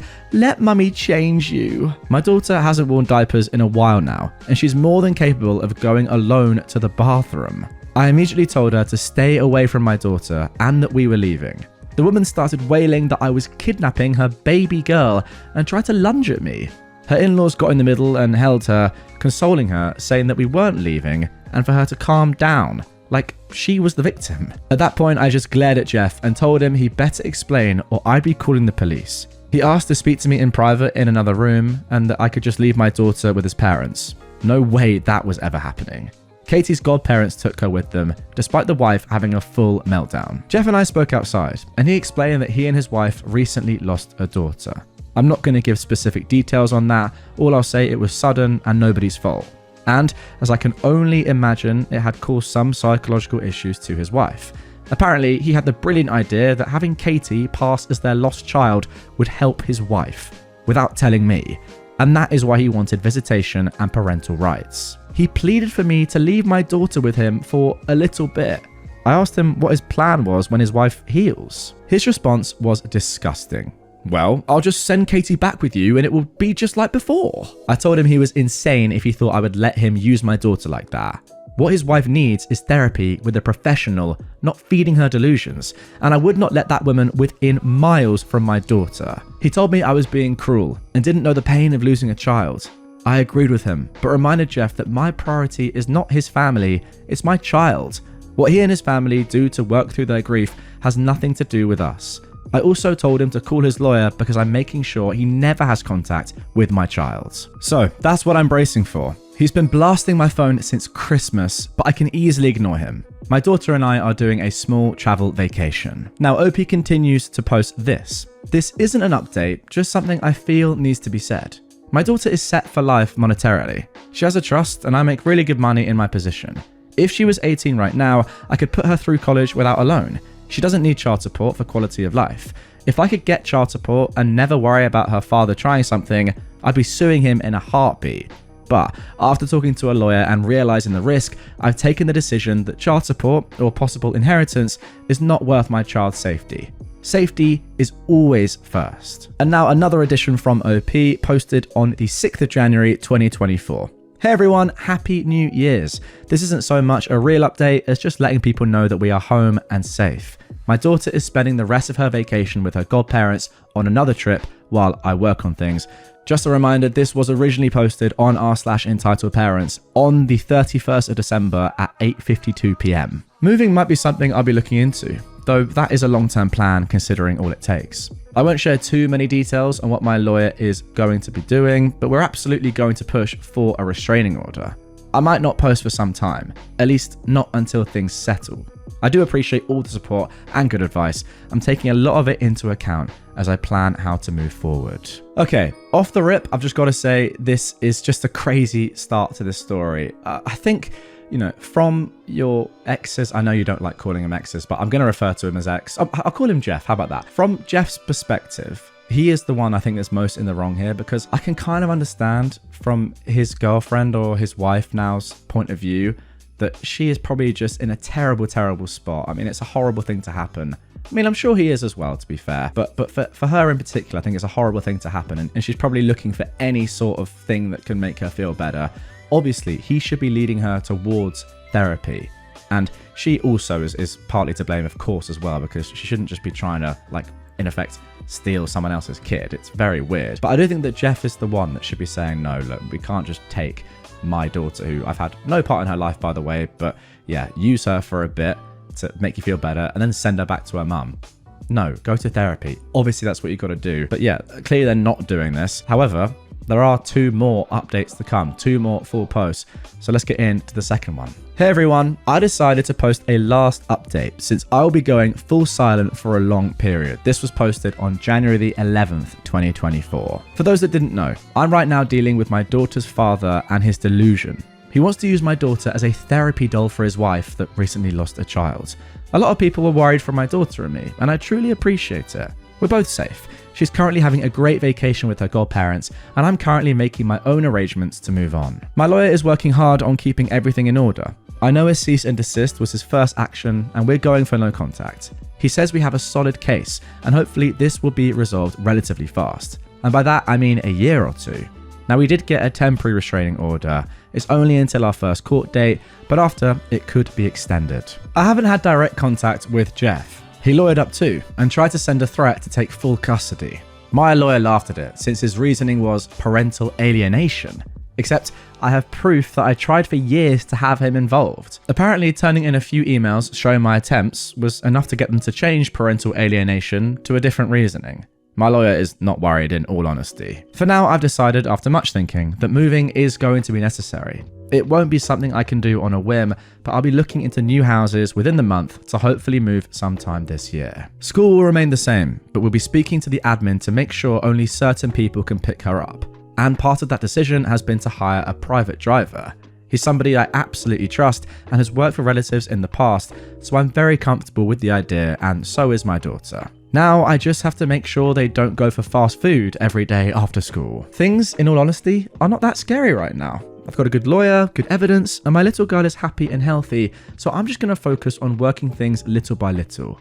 Because of the legal proceedings, I don't think I'll be posting any updates anytime soon. And to those sending me PMs telling me I'm horrible for keeping my daughter from her father, or telling me I shouldn't have had her in the first place, please kindly speak to the void. I'm too busy. I mean, again, I think after this, it's just even more disgusting and scary. It's good that you seem pretty chilled about this, but it must be terrifying being in this situation and thinking, legally, is there actually a chance that your ex, well, not ex, but Jeff could have some sort of visitation rights here, or try and get his nose in and with some form of good legal backing, actually be able to see your daughter for a period in a week. I mean, who knows? It must be very scary. Obviously, you sound like you have everything completely under control. You said good lawyer, good evidence, and your girl's happy, which is great. But still, like, the fear must be just overwhelming. Although, to be fair, I don't know. Comment down below. I think OP is handling this unbelievably. Just fair play to OP. What a great mother you seem to be. You're just handling this with so much calmness and just patience, but also just knowing what you need to do. It's very, very impressive when all this is going on around you. But yeah, there is actually one more final post just from a few days ago at the time of recording. So let's get into that and see how this concludes. But then on the 17th of February 2024, so a decent while later now, OP posted this. Hey, doing an unexpected update. My lawyer just called me to let me know that Jeff was arrested. I'm not aware what the charges are. Short of being a murder, I'll be realistic, he's probably going to be out as soon as his parents post bail. That said, I have to admit, a petty side of me is rather happy, since depending on the circumstances, it might help in my bid to get a permanent no contact order. My daughter is doing great, by the way. She's been making her list of new school gear she wants for March, when she goes back to school. I've also been talking to my job about a chance to work in another country. We'll see. Thank you everyone that has messaged me by PMs. You guys have great recommendations and I read them all. I couldn't keep up with all the messages, but the vast amount helped a lot. Okay, so OP lied. There you go. If anything happens directly on my own case, I'll post later on. For now, I have a few months before we go into court again. And now let's get into the final update of this story, posted just 8 days ago. I think now, with this final update, the title and thumbnail of this episode, well, the reasoning behind them will become very clear. My daughter's father sent a priest to harass me. I had no intentions to do a new post, but today absolutely took the cake. To those that don't know, my daughter, who is 6, was born from a one-night stand with Jeff. We were never romantically involved. It was a simple one-night stand, and we did use contraceptives, but they failed. It happens. A few months ago, Jeff went full psycho and tried to convince me to leave my daughter with him so she could serve as a replacement child for his wife, who recently lost their infant daughter. I refused, and right now we're in the middle of some legal issues. Okay, all caught up. Now, for today, I thankfully didn't deal with Jeff. Instead, he sent a priest to harass me at work. I'm going to be very blunt. I am completely detached from religion. I'm not an atheist, just don't really like the idea of the Catholic Church. That is the leading religion in my home country. Yeah, I respect it, and most of my family is Catholic, so I do have a detached respect for church officials. Today I was doing some paperwork when I got a call about a priest asking for me. I didn't have any meetings scheduled, and a lot of times we get visits from clergy asking for donations or participation in events, so I figured that was it. I told the secretary to let him in, and things at first seemed rather polite. Shake hands, asking how things were, the usual chit-chat. Then the priest began talking about how it had come to his attention that I was a single woman with a child, and that apparently I lived a life of debauchery and hate. His words. I was taken aback and agreed that I was a single mother, but that I didn't see how I lived in debauchery and hate. The priest then went on about how he knew my daughter is prohibited from spending time with her father, and that I'm constantly sleeping around with men instead of living a godly life. How he was worried and thought it would be best I considered giving my daughter a chance to live with a proper family rather than see me sell myself. Now, angry was of course an understatement. I did keep it civil because I'm simply at work and had no intentions of screaming to a religious man at my workplace. I simply told him that my daughter was fine with me, she lived a safe and happy life, my personal affairs were my own, and that I had no intentions of sending her to another household. I told him that if there was nothing else, he should probably leave, as I had other things to attend to. He then showed his hand, and that's how I know it was Jeff's doing. The priest told me he didn't think my daughter would be a happy child with me, but her father was well respected in his church, and he knew he would raise a proper Christian lady. At that, I laugh and simply say, no. I once again recommended he left, and if he didn't, I would be calling security. He left saying he would try to speak to me again when I'm not being hysterical. I told my secretary and our security not to let him into my office again, and I called my lawyer. I don't have audio, but we do have security feed from him walking into my office. Thank you again to everyone sending well wishes in my previous post. We're still working on that move, but school is back and she's loving it. We still have that temporary restraining order against Jeff and his wife, and school officials know it. So there we go. Yeah, that is where it gets absolutely mental. Sending a priest to your work to harass you and put the fear of God in you and make you just, I don't know, think, oh my gosh, no, my daughter's not going to grow up to be a great Christian, even though I'm not religious myself. Oh no, I must send her to the man in her life who has never been in her life, literally. Oh, that's right, her father. So weird. I want to know how this works now. Does Jeff pay the priest? Does he say, look, mate, I really need a favour. I know we get on well. Like, I love your prayers. I love your hymns. You're a great singer, actually. Can you do me a little favour? Can you just go to my wife's work? By the way, not my wife, and never been in a relationship with her. Yeah, some random woman who happens to be my daughter's mother. And just tell her that she is horrible and not a good mum, despite the fact that in reality she actually really is. That'd be great. Also, what sort of priest would do that? So bad.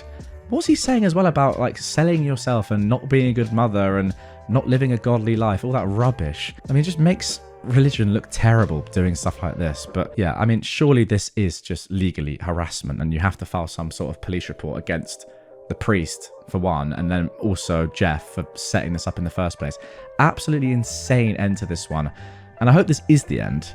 But I mean, I don't know. This was, as I said, just posted 8 days ago. It might not be. I really hope it is, but I'll be keeping my eye on this account to see if there's anything else to come. I hope there isn't, and if there is, it's only positive, but you never know. Again though, once again, I've got to say, how are you able to maintain that level of coolness? I know you're in the office, so you don't want to scream and shout, but still, imagine this happening to you. Put yourself in OP's position, guys. You get approached at work by a priest telling you that you're not a good mother and you need to give up your child. I know for sure that I am not just being calm and reasonable. I'm going livid. I don't care where I am. So once again, fair play, OP. You're clearly a much better person than me and an unbelievable parent. Wow. That is going to do it for this one, guys. What a story. Back on Entitled Parents. Let me know if you enjoyed it. Great story in my opinion. Comment down below. What should OP do? Continue doing what they're doing? Do something else? Get some more advice? Get some more lawyers involved? Or will she be fine? My daughter's entitled father is finally leaving us alone. Hey Reddit. This came up far earlier than planned. And while I'm happy to announce that my daughter and I are finally free, there's some sad news mixed in. So just to recap once again. I, now a 34-year-old woman, have a daughter who is 6 with Jeff, a 37-year-old man. We never dated, it was a one-night stand where protection failed. I never regret having my daughter, despite Jeff demanding me to end the pregnancy, then refusing to be involved for my daughter's first 4 years of life. 2 years ago, he reappeared demanding parental rights. Our country's courts deny that since he was not on her birth certificate, his decision, and he had never paid any kind of child support. It turned out he didn't care for my daughter. All he wanted was to use her as a replacement for a child he lost with his wife. Now, before I go to the update, I did get a lot of questions to answer. First of all, did I know that Jeff was married? Well, he wasn't when we had our one-night stand. 2, are you interested in Jeff? No, I'm aromantic, meaning I do not develop romantic feelings. I don't think that's a healthy mindset for a long-term partner, so I refuse to date. I was okay with one-night stands until I had my daughter. 3, why did you send information to Jeff? As in pictures, details and dates of birthdays, celebrations, etc. OP says, because my mother recommended it and she was absolutely right. Had I not done so, he could have sued me for parental alienation. By trying to get him involved, I actually came out far better situated to prove that I'm not trying to keep him away out of spite, but because I truly think he's a danger. 4, why don't you talk more about your daughter's emotions and status? No offense, but I give just enough information on my 6-year-old. Yeah, I'm gonna say that's a weird question to ask for the emotions of a 6-year-old in a Reddit post. Okay, I don't think people on Reddit are bad, but this is the internet. I don't really need to speak in depth and details on my child's mental state or her actions. What I want to share about myself, that's fine. I'm a fully grown woman. My child, though, is another matter. I don't even post pictures of her on social media.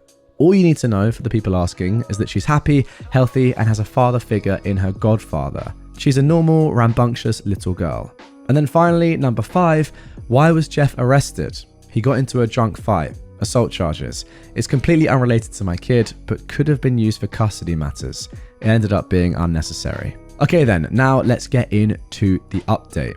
A reminder that this is posted just 22 days ago at the time of recording, and the previous final update in which OP's daughter's father sent a priest to harass her was 3 months ago. While our case is yet to be reviewed, we were scheduled for September 2025, Jeff's lawyer contacted mine to say they were dropping their demand for parental rights. About 6 weeks ago, Jeff formally agreed to drop any claims for rights or responsibility to my daughter. I know a lot of people are going to go all over, but what about child support or inheritance? Keep reading. It should explain why it's not worth it. My lawyer went over the documents to make sure it wasn't a legal trap of sort, and he confirmed that they were exactly that. He wasn't asking for anything in return, just to drop. I didn't question anymore, I just had it signed, and now we need to wait a couple of weeks to get confirmation that everything is done. Since both parties agree on this, it should be relatively quick to get it through the courts. If it sounds weird that he suddenly just gave up, I thought the same. To be sincere, I was half tempted to snoop around, but I was way too busy making arrangements. As some people suggested, I will be moving. I won't leave the country I live in, but I plan to move closer to my support system, my daughter's godparents. It turns out there's a property less than 5 minutes away from them on sale. There's no home built yet, so I've got a lot to do, but that is my intended new home. We also got not 1, not 2, but 3 dogs. The cat probably is planning my murder. So with all of these changes, I have to admit, I didn't have time to snoop. The thing is, the whole thing came to me rather than me needing to look.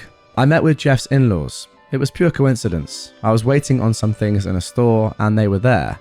I'd met them in passing in that mess of a Christmas party last year, but this was really the first time we talked. My daughter was thankfully at school since the topic was heavy. They recognized me and asked if I could speak to them.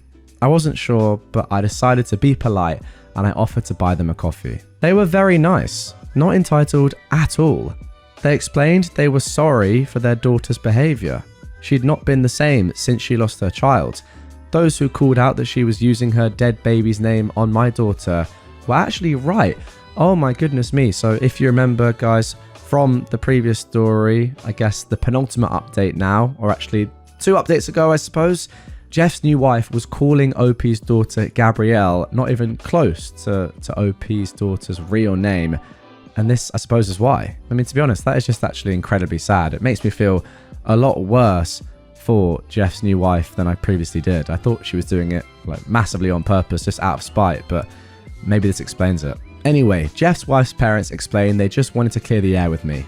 I told them I didn't personally blame them, but I couldn't forgive their daughter, and she was a big worry.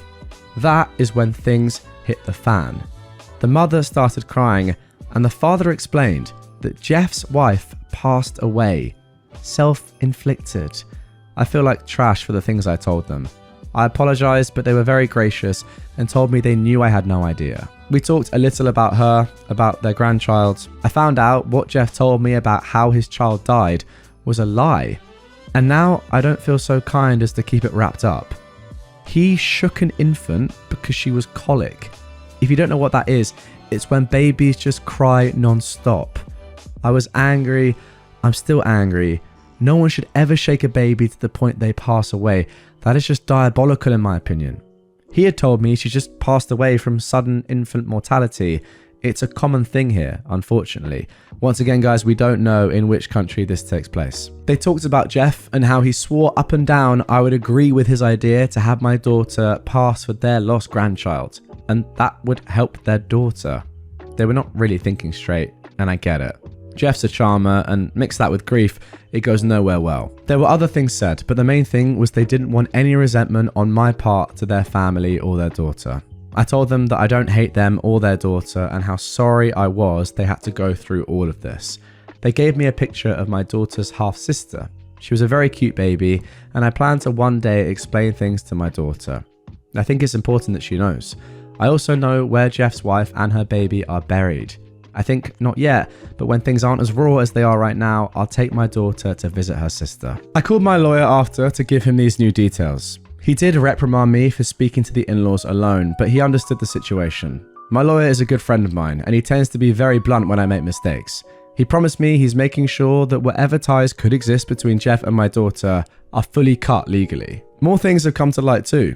People were right. Jeff was pretty much lying to everyone, trying to paint himself as this saintly father that couldn't possibly be part of his one surviving daughter's life. A lot of people immediately judge single mothers here as homewreckers or prostitutes, so I had a few bad encounters with people throwing insults and threats my way. Another thing that came up, which was relatively recent, this was about 2 weeks before he gave up. Jeff began telling people he offered to marry me, but I refused, that I was always after his money. Thankfully, that one lie didn't go far with most people that know both of us, since I've made it very clear throughout my life that I'm never getting married, and I don't need his money. I got into a high-income job to care for my mum, and now my daughter. I don't really care for excessive luxury. His wife passed away not long before he sent the agreement that he didn't want anything to do with my daughter. It does explain why Jeff gave up. I still think he's the most horrible human being that exists, and an entitled, murderous idiot. He felt entitled to my daughter, he failed his wife, and killed an innocent baby. And I know he knows I'm posting this on Reddit, so if you read this, Jeff, I hope if karma is real, it gives you everything you deserve. I want to say more, but I don't want to break Reddit's rules. But yeah, here's the good news mixed with terrible news. I might update this post if anything else happens, but I want to believe this is over. I just want to close this chapter and look into a new start. And OP has also left a small disclaimer at the end of the post saying, I don't know how he got away with killing his child. I have no access to police records or the investigation. I'm not part of law enforcement or involved with any judicial entity. For people asking me for more information on it, I'm really sorry, but I can't give you a full legal case. I personally don't know how some people on Reddit get access to police records that easily, because I certainly don't have access to them. All the info I have is what I'm told by others, or what my lawyer can find. Okay, and there we go. That is the end of that story, at least for now. But to be honest, in my opinion, it does seem like that is the natural conclusion for this one.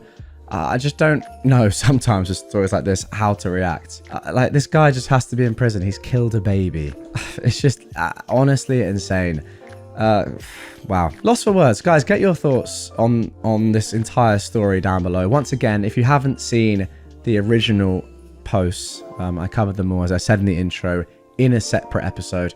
That is linked down below on whatever platform you're on. So make sure, if you still haven't, to go and watch that or listen to that, and that will give you all the context you need to formulate an entire opinion about what's happened. But yeah, I mean, it's just so sad, isn't it? I don't really know what more I can say other than it's just unbelievably tragic. I mean, to sum it up, Jeff killed his baby, then indirectly killed his wife. I don't know if it gets much worse than that. Just insane. But yeah, there we go. That is going to do it for this one, guys. Let me know in the comments down below as well if you enjoy me going back to these old stories that I've already covered, and then when there is a new update, reading that out in a separate episode. I do feel sometimes as if it might be a little bit hard for you guys to remember, or you might be a little confused as to what story it is, just because I do cover so many. And sometimes I personally as well, I'm not entirely sure if I've read out certain stories or not. I can forget sometimes. But with this one, I recognized it instantly and I knew that I had read it. And yeah, I mean, a crazy update to this one. So yeah, let me know if you want to see more like this, where I find shorter updates to older stories that I've already covered, and I have a look at them, and yeah, we get some form of conclusion, even if it is as tragic as this. But yeah, if you enjoyed, drop a like on it, I suppose. If you still don't know what I'm talking about with the original episode, it's on screen there. And make sure you're subscribed for more stories like this.